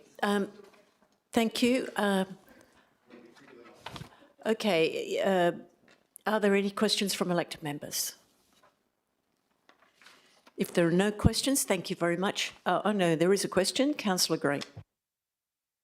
Yeah, Mr Miotti, are you aware that, I presume you would be because you have met with our Director of Environment and Infrastructure. Are you aware that there have been some immediate inquiries to determine, the formalities around what activities were going on the site? Look, it was a brief meeting. I'd like to thank the Director for Environment and Infrastructure, Jim Cotton, for taking the time to meet us on site. I do appreciate that. Thank you. And thank you for the question, Councillor. At this point in time, the only recognition that this has happened has come verbally from Mr Cotton and Mr Bird, who were there last week. That my written correspondence refuses to acknowledge this site even exists.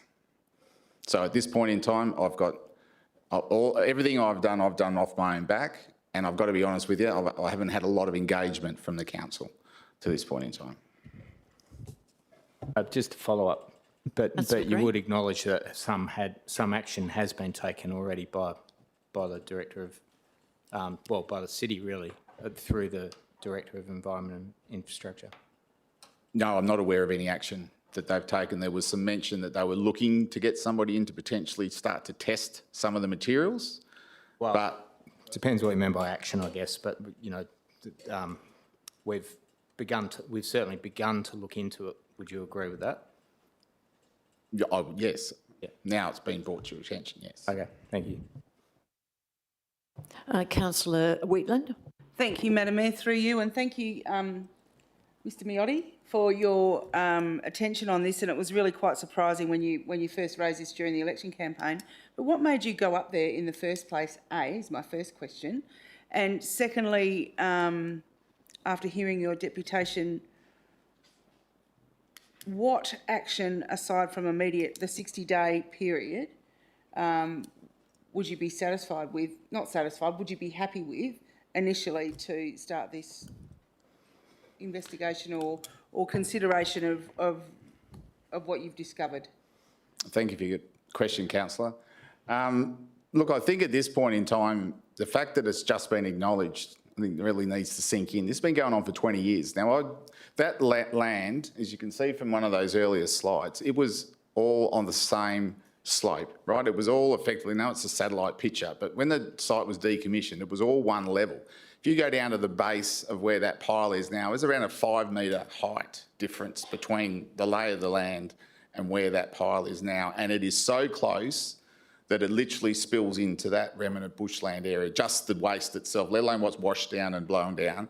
It is literally on that boundary. And one of the things I can't understand is that where they had mined out the sand to do the golf centre, there was all that area in there, about 500 metres away from the cricket oval, that could have been a perfect spot if you were going to be storing, as they say, this building waste, away from where the cricket oval is. That's what I don't quite understand, is why they chose. This is a massive site, right? We can understand how big this particular area is. It goes all the way across to the Melville Golf Centre. There was plenty of opportunities to do this somewhere else, but I'm guessing because it was closest and it was the easiest and nobody asked any questions, they chose this site. But, you know, we're going to have to go back to the early 2000s to work out who and how this started. Thank you. Councillor Ross. Thank you, Madam Mayor. Mr Miotti, the actual matter on the agenda is about the trees.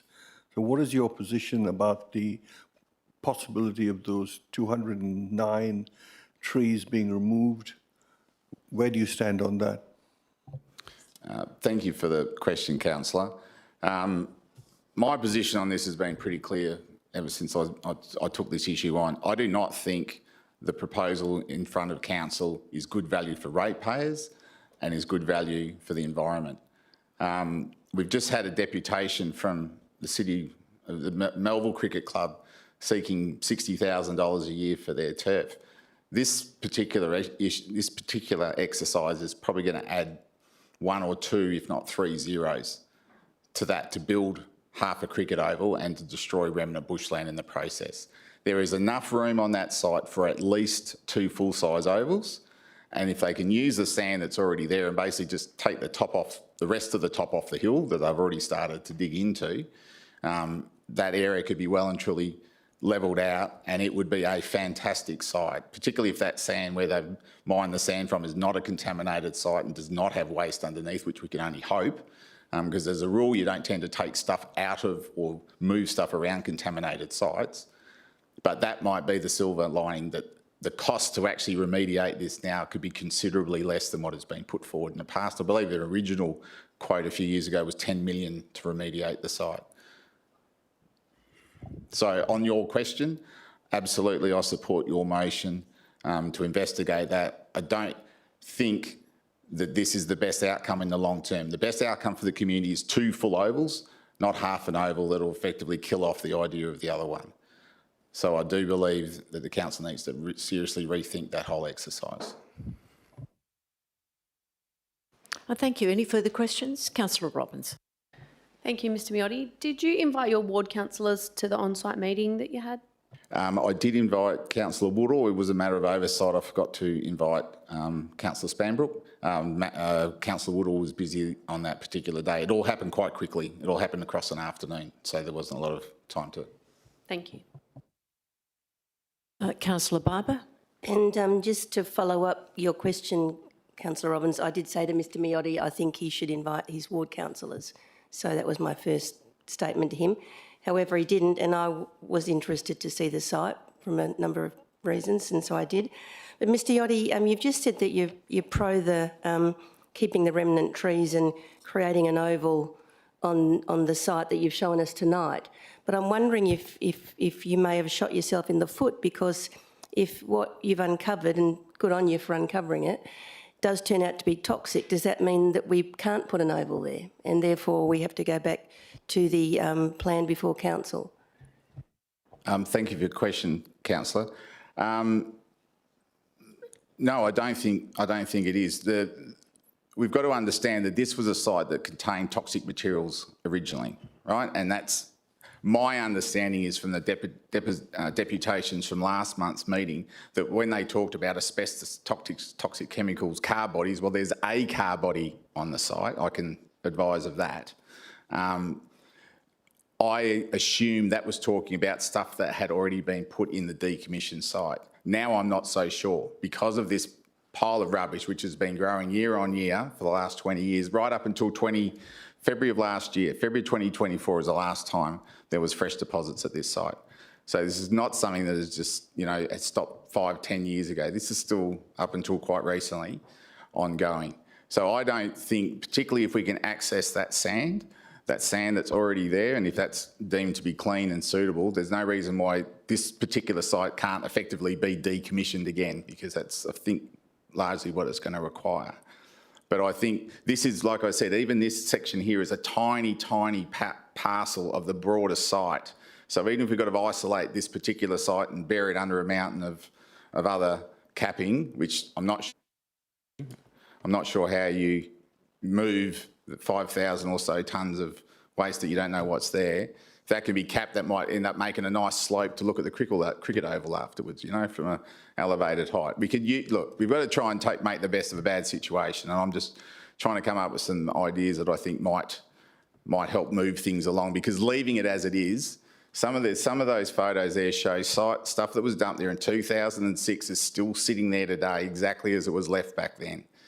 So, and we have no idea what's there. We literally have no idea at the moment what's there. So I've got some concerns about what the ongoing health risks of that are, and potentially the city's liability to those who've used those ovals and facilities next door. Okay, Councillor Ross. Thank you, Madam Mayor. Just following on from that last question about shooting yourself in the foot, is it likely that if there are toxic materials on that higher level, that those could have leached down into the area where the trees are, and so disturbing the trees would just be also disturbing that toxicity? Look, that is basically from the very beginning been my biggest concern. Because of the elevation of this site, and if you've been out there, you'll know what I mean. We've got easterly winds blowing through summer. We've had 25 years of rain and erosion. If there's anything toxic in those piles, I'm going to just about guarantee you, gravity always wins. It will have ended up in that area, and I do understand, however, that as part of the planning for the oval, that there will be soil samples taken of that remnant bushland area. I'm going to suggest if they defined asbestos or anything else, that's going to severely complicate that process. Thank you. Councillor Green.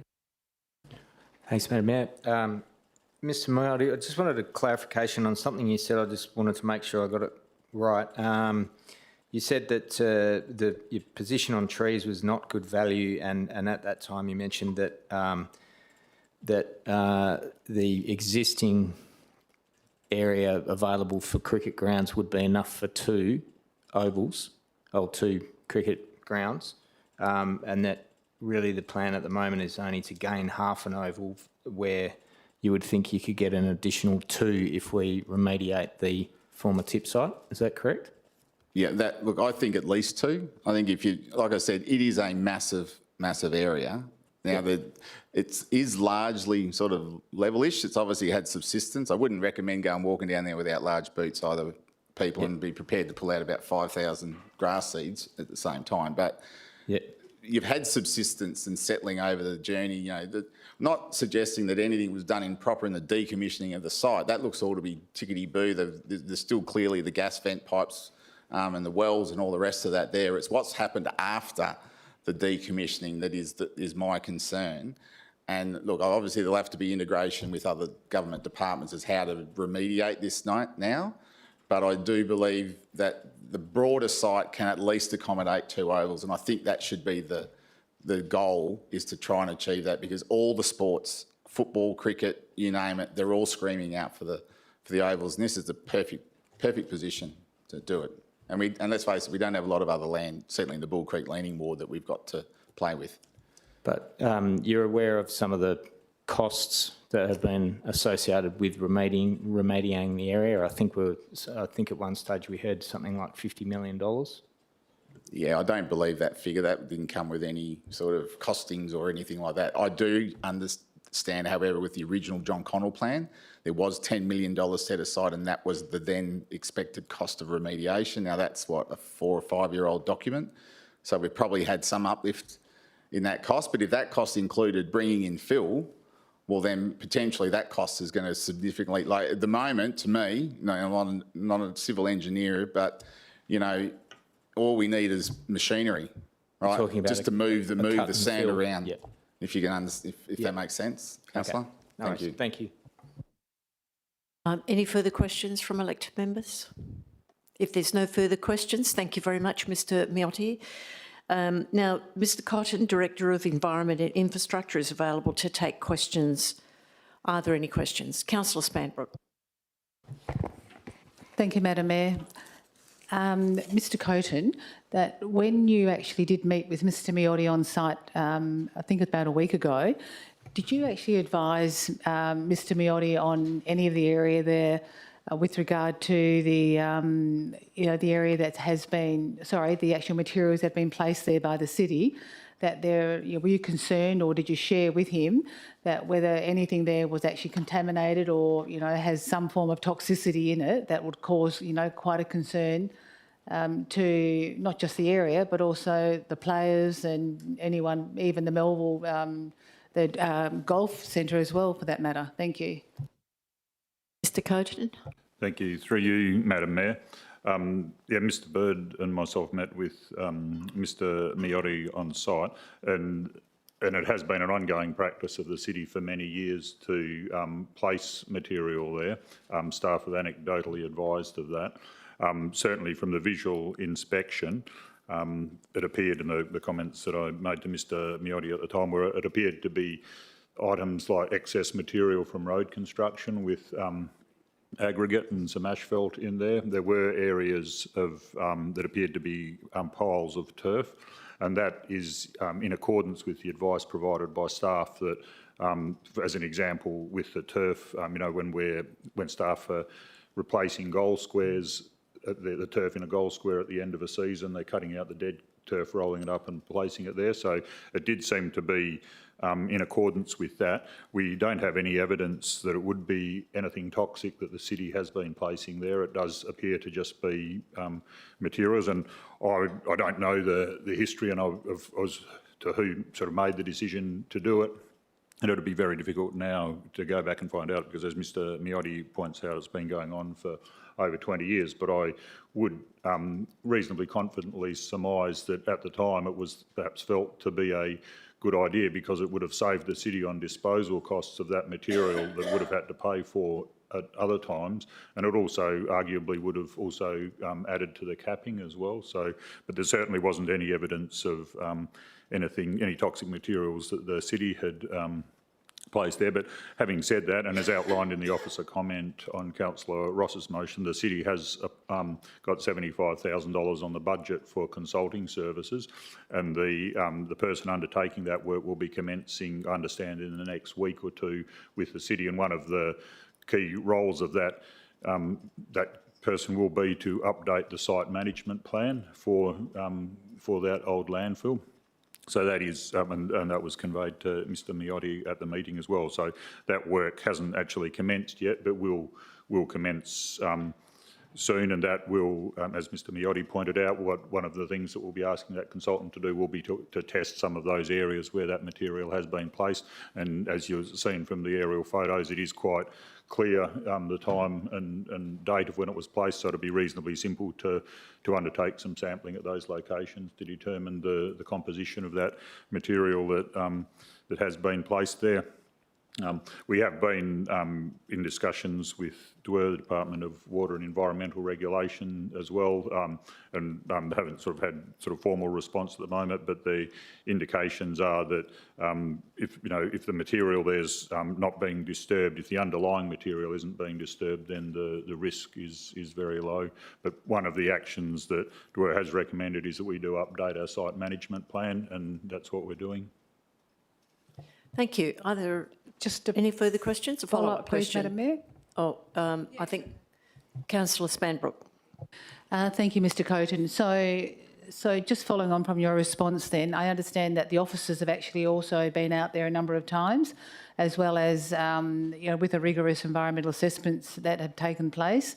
So if there was anything there at all, then the city would be notified for sure. Is that correct, please? Mr Coton? Yeah, through you, Madam Mayor, I wouldn't want to give a guarantee that there's absolutely nothing there, because staff aren't there all the time, and so we couldn't give a categorical denial. But certainly on the evidence that we saw, we're confident that there wouldn't have been anything in the piles that the city has placed there that would have anything toxic in it. But having said that, that's part of the reason for undertaking the consultant study of that area as well. And also perhaps mention as well that initially there was a little bit of misunderstanding with Mr Miotti as to the area that he was referring to. Staff believed he was referring to the area to the north of the access track, where there's some piles of brick paving and some drainage pipes and old logs and things like that. But he was actually referring to the area to the south of the access track, and we were able to clarify that at the site meeting with him. Just one last one, please, Madam Mayor. Thank you. Councillor Spanbrook. So, as Mr Miotti is clearly concerned for the cricket players and even other users of John Connell Reserve, have there been any information or any just trying to think of the word, any reporting come through that there have been some form of contamination or health risk, or from players or any other users of the John Connell Reserve, where they are been ill or anything, and feeling and believing that it is due to the actual tip site? Thank you. Or even the building materials that the city actually have got there as well. Thanks. Mr Coton? Through you, Madam Mayor, there's nothing that I'm aware of that's been raised by the city. Thank you. Councillor Wheatland. Thank you. I feel like I'm back in October, at the ordinary meeting of council in October. So I just want to ask a question that I asked then, and I'll ask again now. Is there any examples across the city of Melville of any playing fields or grounds that have been former tip sites? And then I've got one more question. Thank you, Mr Coton. Yes, there are. I don't have them to hand, but we can. But yes, there are. And just one quick additional question. Are you aware that trees have played a role in the past, 3-4 decades, in helping to, what's the word? Yeah, to rejuvenate. What's the word when you do a tip site? Mitigate. No? Remediate. Thank you. Remediate former waste sites. Do trees play a role, like sedges play a role along the river's edge, to filter out sediments from going into the river and et cetera, et cetera? Mr Coton? Yeah, through you, Madam Mayor. Phytocapping is a form of treatment remediation for landfill sites. Councillor Panayiotou. Yes, Mr Coton. You said earlier that we're going to be looking at doing random sampling. Will that also include groundwater sampling as well? Mr Coton? I'd have to take that on notice. I'm not aware that it would necessarily include groundwater sampling, but I'd have to take that on notice. Councillor Barber? Thank you, Madam Mayor. And Mr Coton probably won't know this, but It puzzles me. Mr. Miotti showed a slide, and I think it was one of his very first slides. It was a sort of, it looked fairly flat, remediated site. Why didn't we plant trees on it then? Why didn't, you know, I don't understand why we've waited now 23 years and it's derelict and, yeah, why do councils do that, Mr. Coaten, and why didn't we plant trees and do things? Mr. Coaten? Through you, Madam Mayor, yes, you are correct. I don't know, but I would assume that it was the site management plan at the time didn't actually prescribe the planting of trees, so it was probably just left in as that. But I would only be surmising. All right, thank you. Are there any further questions? Now, I'll remind you it is 10 o'clock and we still have another deputation, so be aware.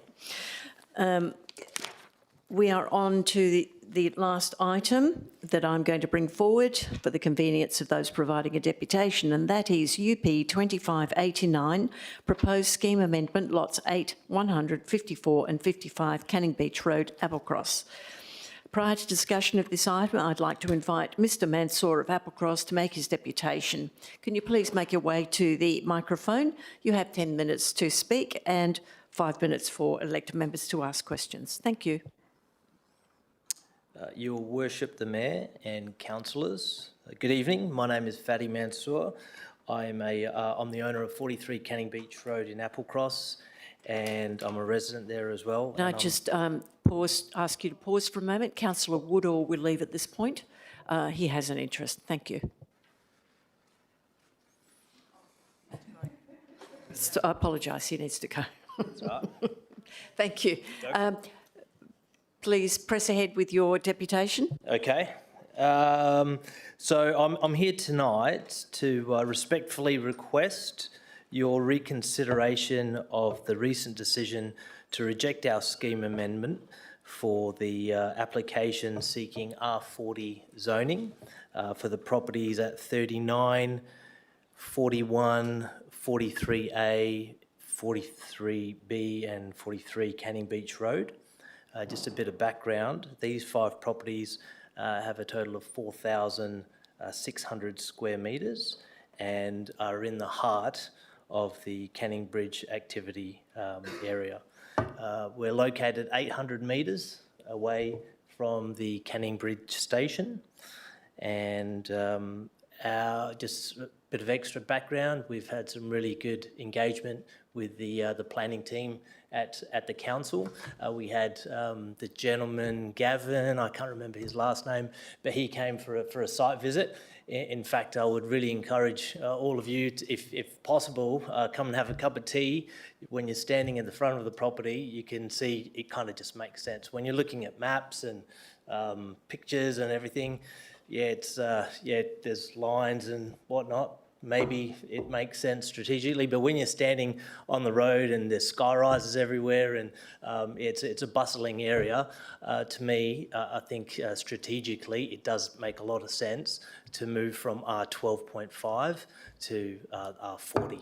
So I'll give you a quick analogy. My neighbours and myself, we've all got kids. The kids run between the houses. Our houses are about 40 years old. They're in bad states of repair. If we want to, not saying that we are, but if we wanted to subdivide and knock our properties down, we wouldn't be able to because the current zoning doesn't allow it. So, for example, we're on 1,000 square metres at the moment.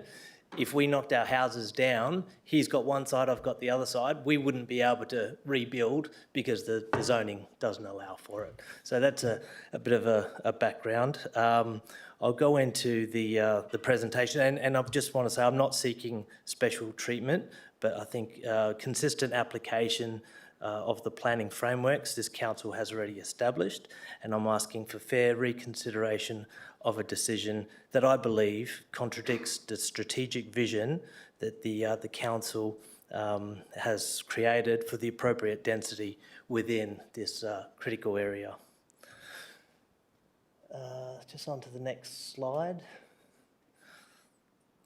So I've explained why we're here today, and as you can see from the picture, that's our subject land. I am representing the other owners tonight I've got Sam with me as well, and there's a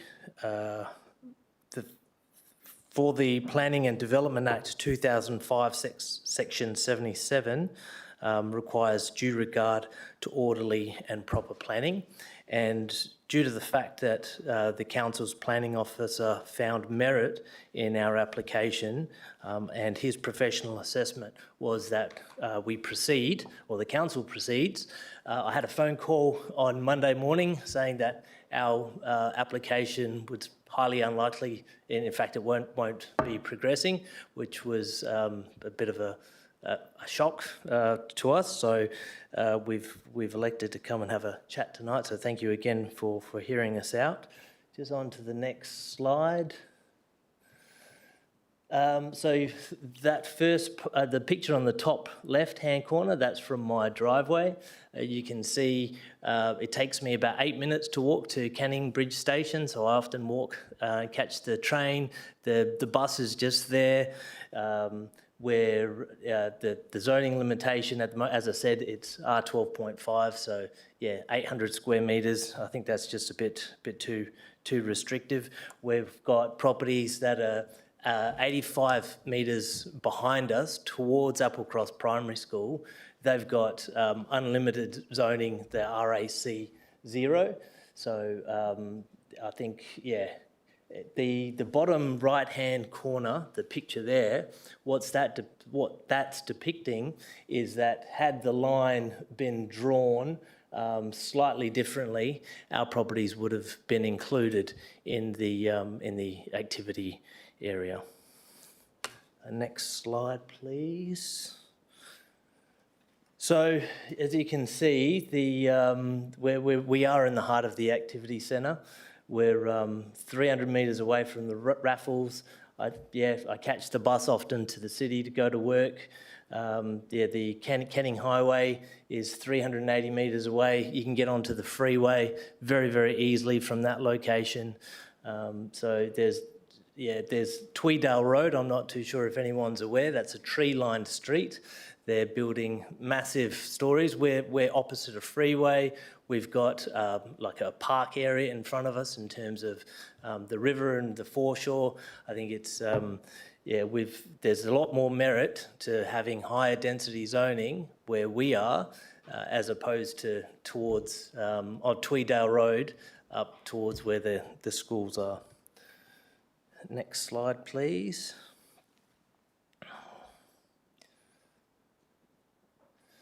So this is what I was talking about earlier about the subject land. That whole block has R30, it has RAC0, and it has our current zoning of R12.5. I just want to bring attention to the fact that Development Control Policy 1.6 does support R40 to R80 densities within activity centre boundaries. Being 85 metres away and having RAC density, while we remain restricted at R12.4, I think is not quite right. We are a strategic location and we align with transit-orientated development principles. So, and I really do believe that our properties can fit within the vision for that activity centre. Next slide, please. Can I just ask a question while that slides up, Madam Mayor? He's got a limitation. He's got 3 minutes to finish. If you allow him to finish, we can go back. That's right. Yep, this slide. So justification. So we do align with the state and local planning policies. As I said, I believe we're congruent with all the documentation that I've read from the council and from the state government. We will, if it does get rezoned, it's absolutely going to contribute towards the 2050 housing targets, obviously. And it is a wonderful area, and it's a bit of a shame just to have two families living there. If the density was higher, a lot more families in the future would be able to take advantage of that central location. There's a ferry due to be coming soon, and that's 350 metres down the road. It is right in the heart of it. So as I said, we're not looking for a spot relocation. We have submitted a very comprehensive document. I'm not too sure if how many of you have had the opportunity to have a look at it, but yeah, it was a bit of a shock to us, like I said, where our planning officer that was very, very supportive of it gave us the bad news that it wasn't to go ahead. Next slide, please. So I was trying to work out what questions that you might have coming here tonight. So why we should reconsider a decision made. Again, the alignment, I think, with the existing planning state and policies, I think, and because it was, I haven't actually received a justification as to, or a series of points as to why our proposal has been was rejected. What makes the site special, as I said, I think being in the very, very heart of the Canning Bridge district, it's a prime candidate for a reconsideration. We were working with the planning team as well. Originally, we were looking at RAC 0, and we were told that would never happen. Fair enough. Then we were looking at R100. We were told that'll never happen. Then we said, fair enough. We changed it. We said, how about R40? We went with R40, and we were looked like it was promising to go ahead with the R40, and now it's looking back at R12. So thank you very much for your time. I really do appreciate it. And again, I'm not really asking for any special treatment or anything, but just a reconsideration. And if you are in the area, pop by for a cup of tea, stand out the front, and you can kind of see for yourself that it's not just, yeah, on paper, fine, it might look, but when you're there, it's like, yeah, this probably should be R40. Thank you. Thank you. Questions from elected members. Councillor Barber, you had a question. Thank you. Maddie, I'm the fifth question on your addressing concerns question. Yep. R40, and how many stories are you thinking with your R40? Well, we're not developers. We're actually not interested in doing anything immediately. I think maximum 3 or 4 is R40. I'm not a developer or a town planner, unfortunately. My understanding is that even at R40, it might actually be only restricted to about 2 stories, which is completely fine. I think, yeah, there's some really great demonstration of R40 properties along the Mount Pleasance foreshore. I can't remember the name of the street, but there's some really nice looking and functional properties. Thank you. That's my concern. And look, I feel for you, and I certainly think 12.5 isn't enough. All I'm concerned about are the repercussions for the people behind you. So that's why I wouldn't like to. And I know you've got the aged care facility. Well, the aged care facility is directly behind us, and they've got no view at all. So if you go back to one of the pictures, you can see the entirety of that aged care view. They've actually got they're not boarded up windows or anything. Yeah, but fair enough. yeah, and Sam's backyard, he's got a lovely pool area, and he likes to be in his Speedo and enjoy the sun, and the oldies like to have a look at him every now and then, which. All right, I think we've gone off track, Matt. All right. No, it wasn't so much the aged people looking at Sam. It was more the other people on Karen Road next to the aged care. I'm thinking of the repercussions of building too high. As I said, I'm happy for an increased zoning, but Well, I'm just not sure. And maybe Mr. Ponton or Mr. Varellas could tell us what the repercussions are of R40. But that's we'll ask them later. But yeah, thank you. Well, I'm pretty sure it's not that high. I'm pretty sure it's like 14 metres, which is I think 2 or 3 stories. So R40 is not that high. Okay, we'll get clarification. Thank you. Right. Councillor Whitland. Thank you, Madam Mayor, and thanks for your presentation. Look, a few years back, Gabby and Graham Ferguson came to me to seek a scheme amendment for their property, which is right next door to your properties. Yep. And they got a scheme amendment from 12.5 to R30. So I'm just not sure how you landed on Can you just please re-explain how you landed on R40 when it's inconsistent with other properties that abut your property? I understand the age, because I've been to Graham and Gabby's and seen, we've all been there. Of the elected members that were here, we did a tour and had a look, and it is quite high. But, you know, like, if you don't want to develop it right now and you just want to change it to R40 because you think it's a good thing, why not just go R30? Because that's 2 to 3 stories, or even 3 to 4, I think, in that area. So we originally were thinking RAC0 because we did want to, I think it was a really nice prime spot, having 4,600 square metres, so another Riviera that would bring in a lot of council rates and whatnot. Obviously, we're not looking to do that. In consultation with the planning team, R40 was considered reasonable, and it was, so it was in consultation with the planning team. Further question? Yes. Have you consulted with your neighbours about the R40? Yes. So so all of our neighbours. So or actually no, because they already. So Gabby and Graham, I think, and then their neighbours are Bob and Christy. Bob and Christy, I know, would be supportive, but they've.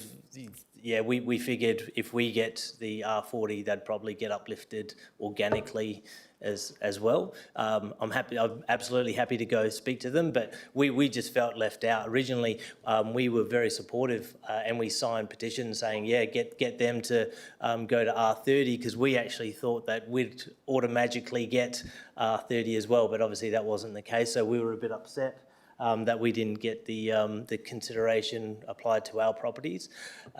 So yeah, that's the situation there. But I'm happy to go and chat to those neighbours. I think they would be even happier if their properties were R40 instead of R30. Okay, one more. Would you consider dropping it to R30 if that was going to work? Look, we're absolutely happy to collaborate with the council and the planning team to achieve an outcome that's works for everyone. Thank you. Councillor Panayiotou. Yep, thank you for your presentation.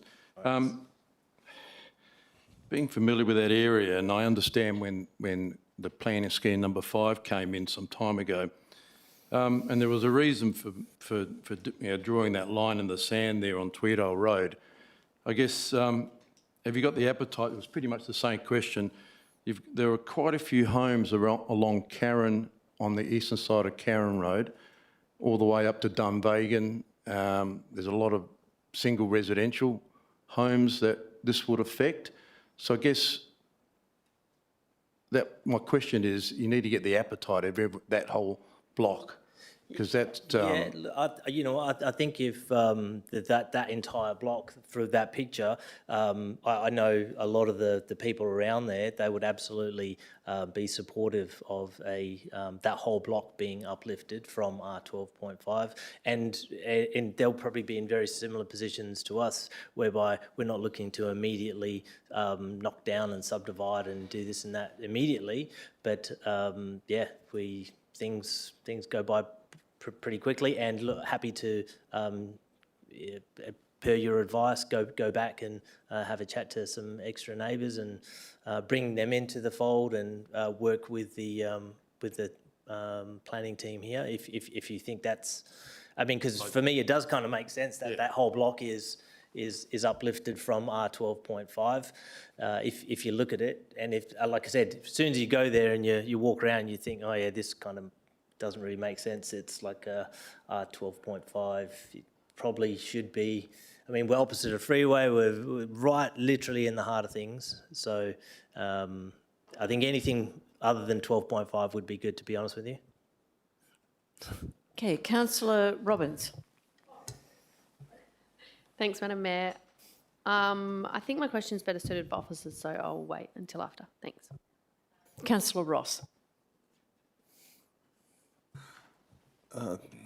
George, can you turn your mic off? Thanks. Thank you, Madam Mayor. My question is that in your presentation, you say you're in the heart of the Canning Bridge Activity Centre precinct, but you're actually outside the boundaries, aren't you?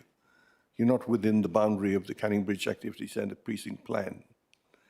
Well, technically, you are absolutely correct, because when it was drawn, it's we're excluded. But as I said, if you go there in person, you can see for yourself whether it's in the heart or not. So, from my perspective, living there for a number of years, Sam's lived there for how many years? 16, 20 something years. It's right in the heart of things. As I said, it's in between the South of Perth Yacht Club, the raffle. So it's, I don't know how many metres. I appreciate that, but you're not within the Canning Bridge Activity Centre precinct plan. The boundaries are at Tweeddale Road, ends at Tweeddale Road. The reason I mention that is because the plan is designed to blend the high-rise with the lower-rise properties, and this property sits outside that zone. Well, and the other question to you is, being R40, you would be able to get 4 properties per 1,000 square meters, which at 4,000 square meters would allow you to have 16 properties there, correct? Would have, well, over the 4,600, you mean, or? Well, yes, because you've got per 1,000 square meters, you'd be able to get 4 properties that are 40. And so 4 times 4 is 16. That's right, So you'd be moving from 4 properties to 16 properties on that site.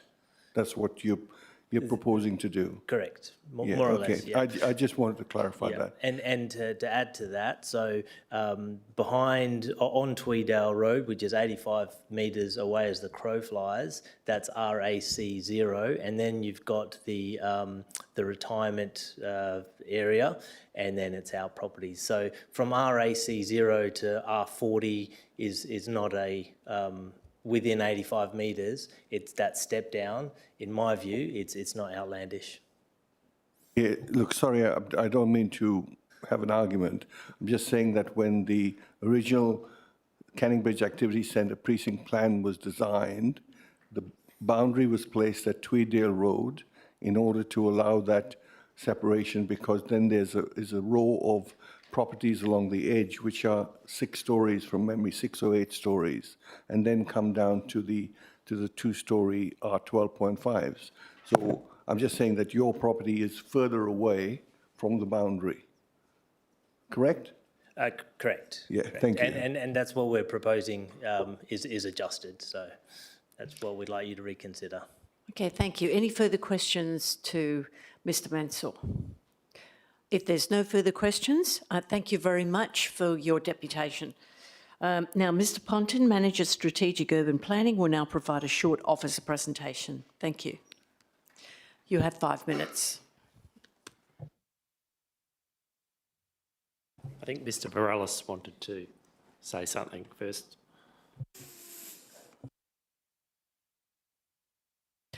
Pardon? Oh, Mr Vrelis. Okay, thank you, Director of Planning. Through the Chair, thank you for your deputation and for engaging with Council on those questions.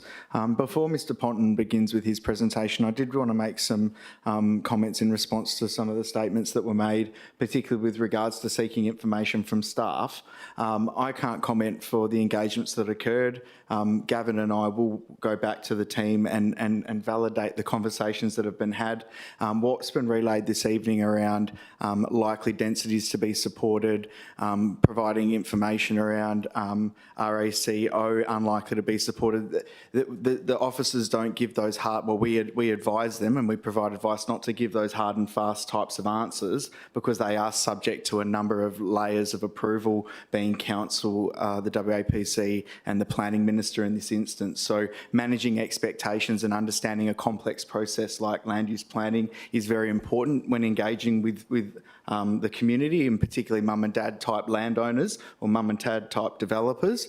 So we will go back with the team, unpack what happened with those conversations, and just ensure that they are working within the parameters that the leadership team set for those sorts of conversations when development proposals are thought by members of our community. So just wanted to preface that, and happy to take any questions, but equally through the chair, Gavin has his presentation for this evening. Thank you, Mr Ponton. Thank you, Madam Mayor. Perhaps a further clarification as well. There was discussion that the application had already been subject of some sort of refusal. That's not the case. Obviously, we've got an officer's recommendation to not initiate the amendment, and that goes through to council for a decision. So just to clarify that. So much of the key issues associated with this item have been covered in the proponent's presentation and the discussion. So I'll keep this presentation very brief. The sites involved are on the screen at the moment. The proposed R40, the aged care to the rear of the properties, the R30, and then to the south you can see the edge of the Canning Bridge Activity Centre plan. That's the RAC0 area. The proposal, the red highlighted area, to move from R12.5 to R30. Next slide, please. I won't go through the summary of the applicant's case for the proposed density. That's been well covered this evening. I will just briefly touch on some of the issues or concerns with the proposed density, and much of that has come out in the discussion in any event. R40 is higher than the surrounding R codings. There was discussion about the R30, the recent council decision to amend the properties to the south to R30. R40 is a step up there. The development potential, in fact, increases from a current 5 or 6 dwellings to potential for 39 apartments. The new R40 provisions, if you're electing to build apartments, has a much lesser site area requirement. For typical villa townhouse development, it's 4 per 1,000. For apartments, it's a much less figure. So we're potentially looking at 39 apartments over the site. In terms of housing diversity, the view is that diversity is provided for in the precinct via the variety of densities and codings available in the Canning Bridge Activity Centre plan itself. There has been discussion about the transitioning down from the intensive, the opportunity for higher, more intensive development in the Canning Bridge Activity Centre precinct to these more peripheral areas, and this proposal would perhaps impact on that transition. In terms of strategic locations, yeah, we've got a lot of discussion at the moment in the Local Planning Scheme 6 review about densities in the order of R40 and the need for them to be in strategic locations. There's some, whilst this site is obviously well located in terms of proximity to being in an activity centre or on a transport corridor, it doesn't really meet those requirements of the wider local planning strategy. So overall, the thinking is that there is perhaps need for firstly for a more logical boundary if we're going to be looking at density changes in this area, and then secondly a look at whether or not the numbers are about right, whether or not R40 is the appropriate zoning. We do have the opportunity to explore those things through the current review of Local Planning Scheme 6. So I guess in summary, the recommendation, having regard to all those considerations, is to not initiate the amendment and, if appropriate, explore these opportunities through avenues such as the scheme review.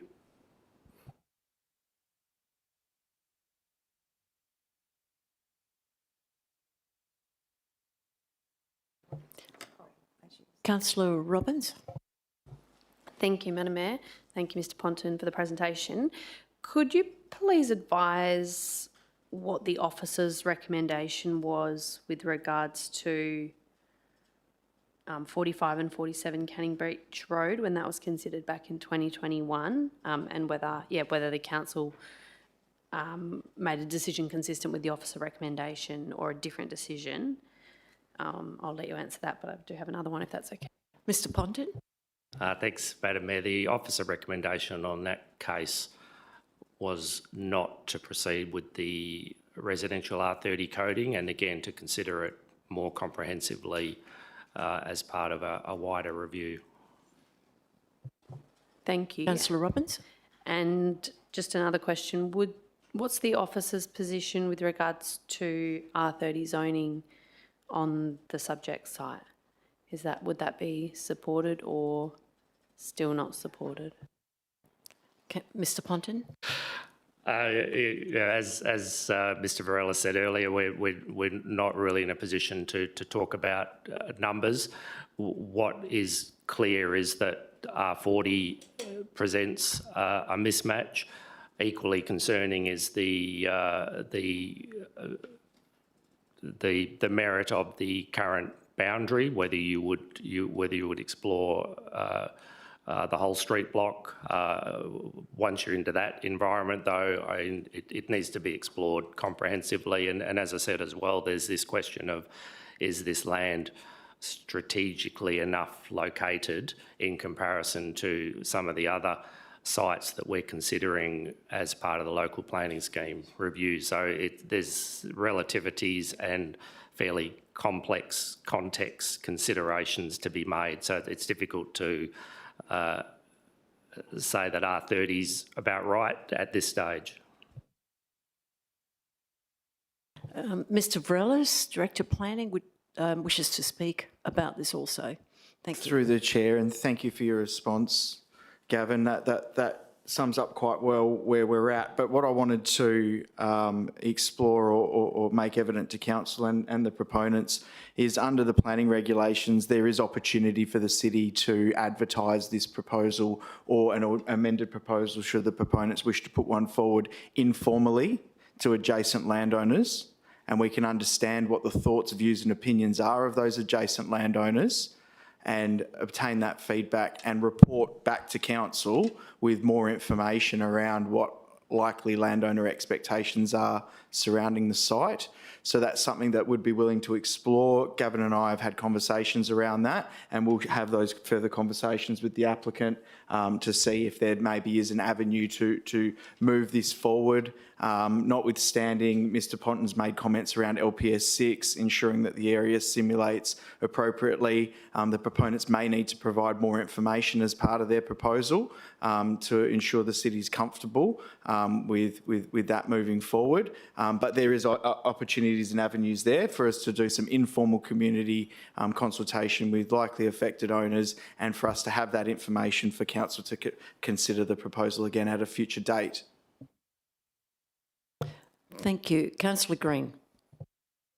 Thanks, Madam Mayor. For Mr Ponson, you mentioned earlier about the sort of ramp up of number of dwellings that you could have for up to R40 if it's apartments. I was just wondering if you could, is there a similar sort of a ramp up for R30 as well? Mr Ponton. Thank you for the question. I'm a bit rusty on my R codes, but unless Mr Varelis has the answer, I know different things happen when you hit R40. Whether that dispensation is available below R40, I'll have to defer. Through the chair, I can assist. for building height limits, R40 is 10 metres and 2 stories. And in terms of lot size, R40 minimum 180, average 220. And for multiple dwellings, which is the apartments, the average size is 115 square metres. 100. So, So for the I don't understand enough to do the maths, sorry. But yeah, because you said 39 versus 16 that was mentioned. Is there some way we can? Through the chair. It doesn't have to be 100%. But Through the chair, the 25 to 30 or 39 I understand is if it's a built form product, that's if it's apartments, and the 16 is if it's a land development product, which would be land parcels. And so for R30, is there built form option for apartments? I don't have the minimum lot sizes for R30, and R30 heights are the same at R40, 2 stories and 10 metres. Okay. So we'll have to take that on notice. Okay, thanks. Yeah. Councillor Wheatland. Thank you, through you. Look, I remember this when this came forward. It came to council in 2021 with the view, and it was knocked back because we were going to look at it within the Canning Bridge Activity Centre plan review, and then it wasn't. And I know the Canning Bridge Activity Plan, draft plan, has not been formalised yet by the WAPC, and I can't remember if we had a boundary change or not. So I just want to preface all that with that. But I know 45 to 47 took 3 goes to get approved. And is there opportunity to explore it not only through the LPS 6, but, when the draft comes back, if there's any modifications to it, can we look at boundary changes or whatever through that? Or is that too much of a big deviation from the current draft? Please, and you can take it on notice too. Mr Ponton. I think as Mr Varelis has offered, if we can get some agreement to sound out the owners and residents in that area, we might be in a better position to understand if R30 or thereabouts is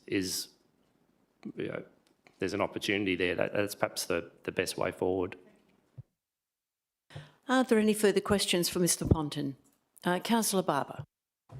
Just a quickie. Just your reason for rejection, that it not being on a major transport route, I found that quite interesting, especially with the advent of the new ferry service, because I thought that should be taken into account as a major transport route. It's not a question, is it? Was that a scheme review that Mr Varelis was talking about? Was that a scheme review you were talking about, that canvassing the residents? Through the chair. Mr Varelis. Through the chair, that's not a scheme review. That's a preliminary proposal to amend the scheme provided to the city. And under the regulations, we are allowed to undertake preliminary advertising that's non-statutory to understand what the thoughts and views are of those that are likely affected by that scheme amendment. We'll understand that information and feed it in as part of an assessment that would then be presented back to council for the purposes of initiating the amendment and adopting it for advertising. Just being really clear that when council adopts a scheme amendment, the ultimate decision maker is the minister, not the council. The council has a role in the process where it makes recommendations to the West Australian Planning Commission. The Planning Commission then make recommendations to the minister, who's the ultimate determining authority or body. By undertaking non-statutory preliminary consultation before adopting the amendment, it places council in a good position where it can understand full information around community concerns with that proposal before entering it into the statutory process and having the ultimate decision taken out of your hands. By having informal consultation undertaken and reporting that to council gives you good information as to whether the amendment should be initiated or not, and you're willing to put that decision-making authority into the minister's hands, ultimate decision-making authority. Right, lovely. And last question, what would be quicker, that or the LPS 6? Through the chair, the first. Yes.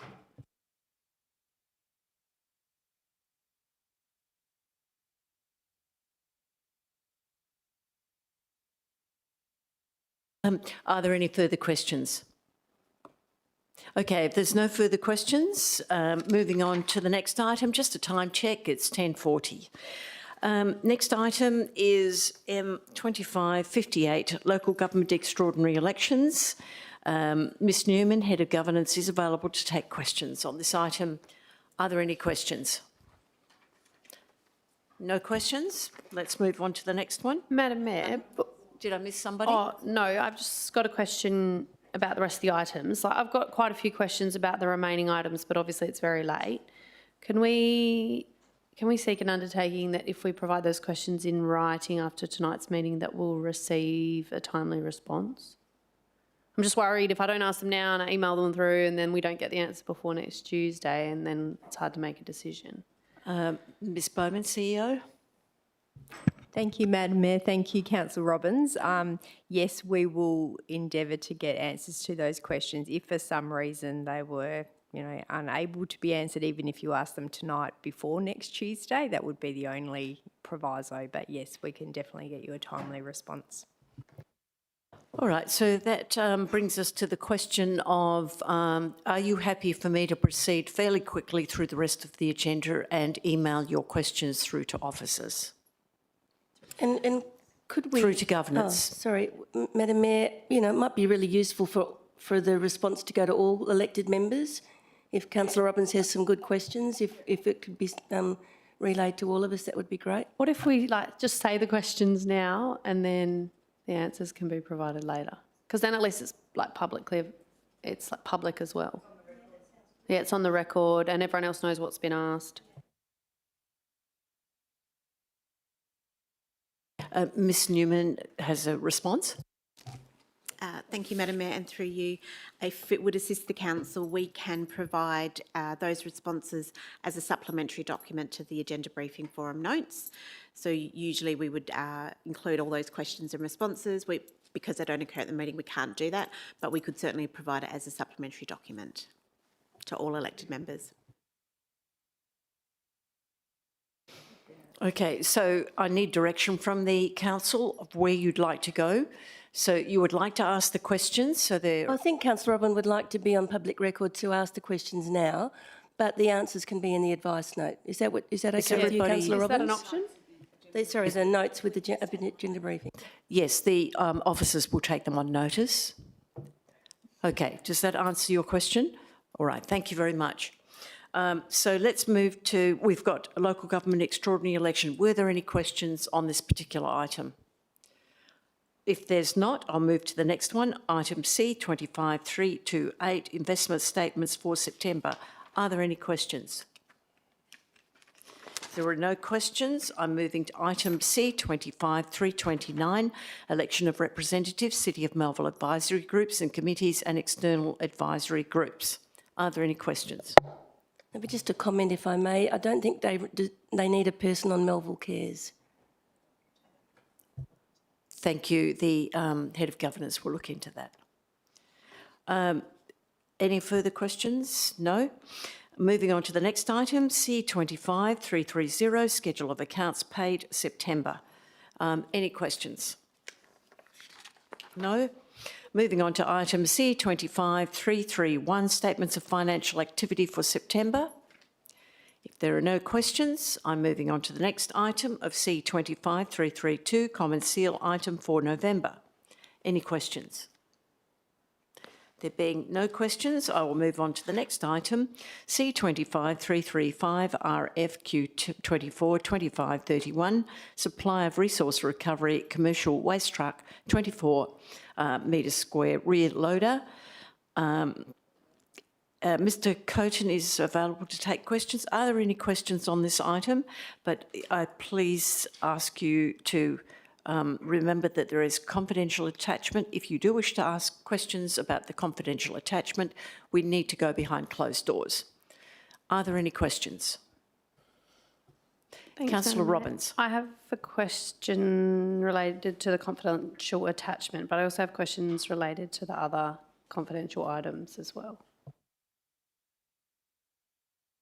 Well, we'll have to go behind closed doors if you want to ask those questions, and they will not be recorded because they're behind closed doors. But you can email the questions. Just, yes, please. No further questions. I'll move on to the next item, C25-334, Development Assessment Panels, City of Melville representation. Any questions? If there are no questions, I move on to item CD2550, Deferral of the Community Safety Technology Plan. Any questions? If there are no questions, item 15, motions with previous notice. Notice of motion, general liability insurance premiums. The motion raised by Councillor Ross. I also advise Council of the Officer Advice Note distributed on Friday the 7th of November. Mr Yildiz would like to make a comment in regard to the Officer Advice Note and is available to take questions on this item. Oh yes, Councillor Green, thank you. If you leave the room, that would be good. Are there any questions? If there are no questions, he can't shut the door. We need to get him back in any case because there's no question. You would like to make a comment, but we need to open the door first. It's not, we're not behind closed doors. Right. Okay. So Mr Yildiz would like to... No, sorry.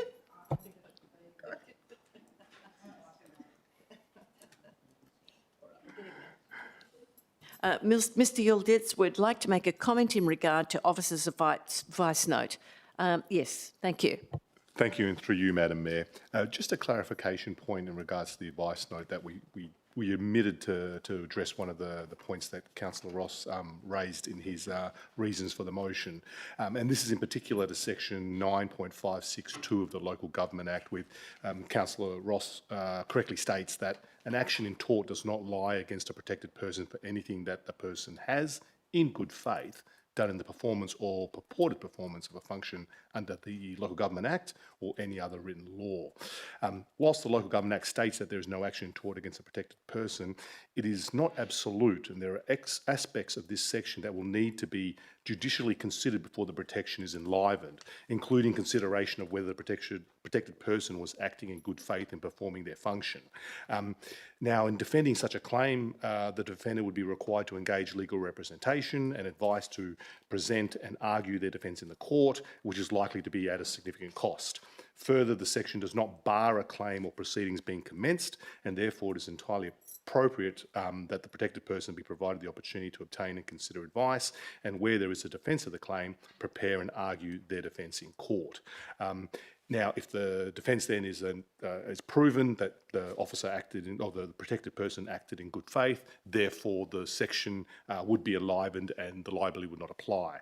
But to get to that point would take a significant time, resources and costs to get to there to be able to argue that. Just wanted to make that clear, and we'll update the advice note accordingly. Are there any questions to Mr Yildiz? Councillor Ross.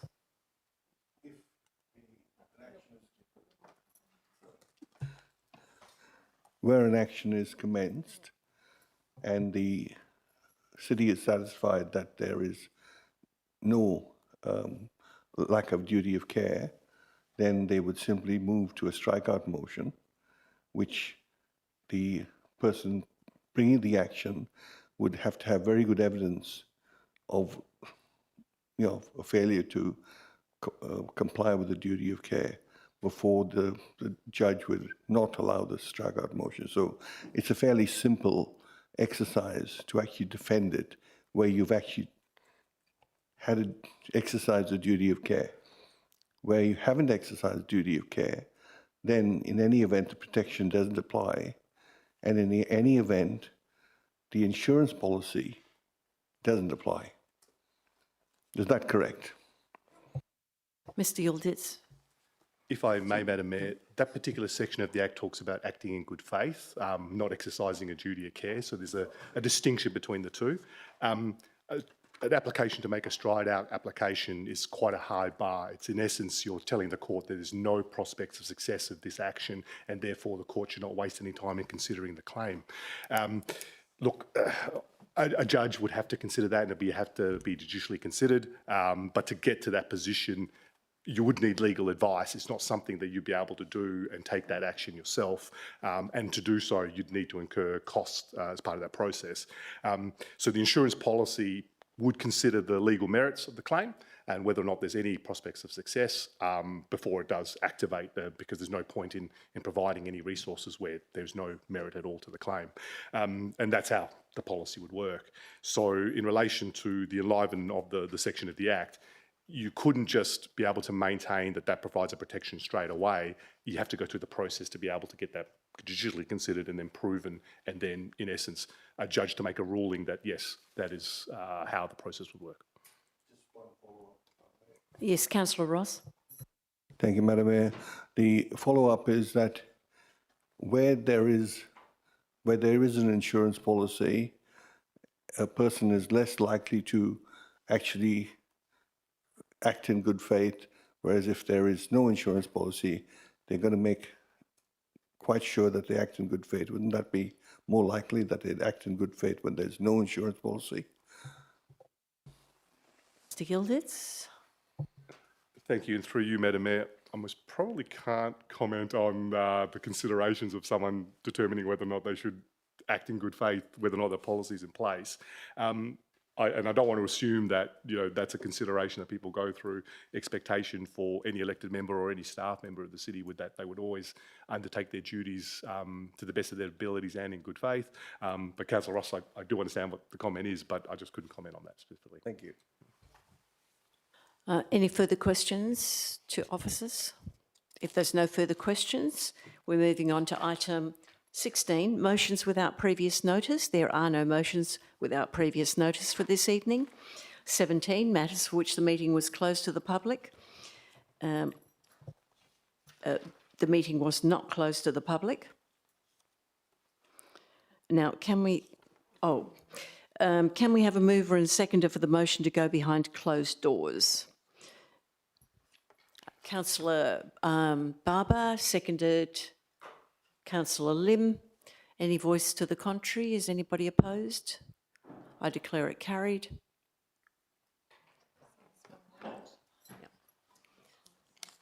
Okay.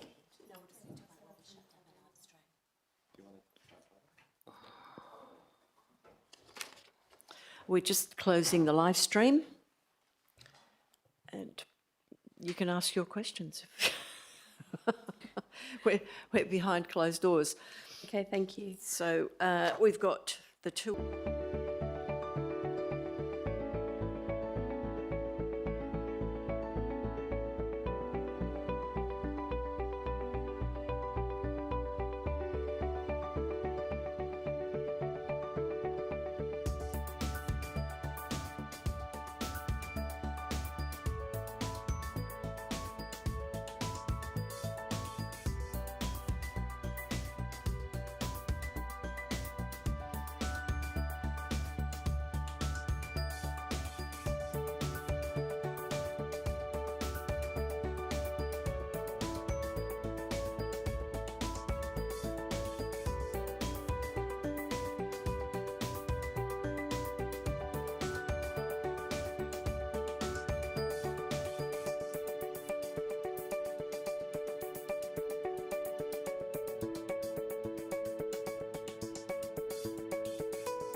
Okay, live streaming is back on. Item 18, discussion while meeting was closed to the public. C2533, for the purposes of the notes, the following items were discussed behind closed doors. C25335 RFQ 242531, supply of resource recovery commercial waste truck, 24 reload it. Okay. And the next item that was discussed is C25336, City of Melville fencing, local law undertakings, and then C25337, City of Melville cat local law undertakings, and E2582, waste service agreements. Closure 19. For the purposes of the minutes. Thank you very much. If there's no further business, I declare the meeting closed at 11:09 p.m. Thank you for your attendance, and please wait for a few moments while we turn the live streaming off.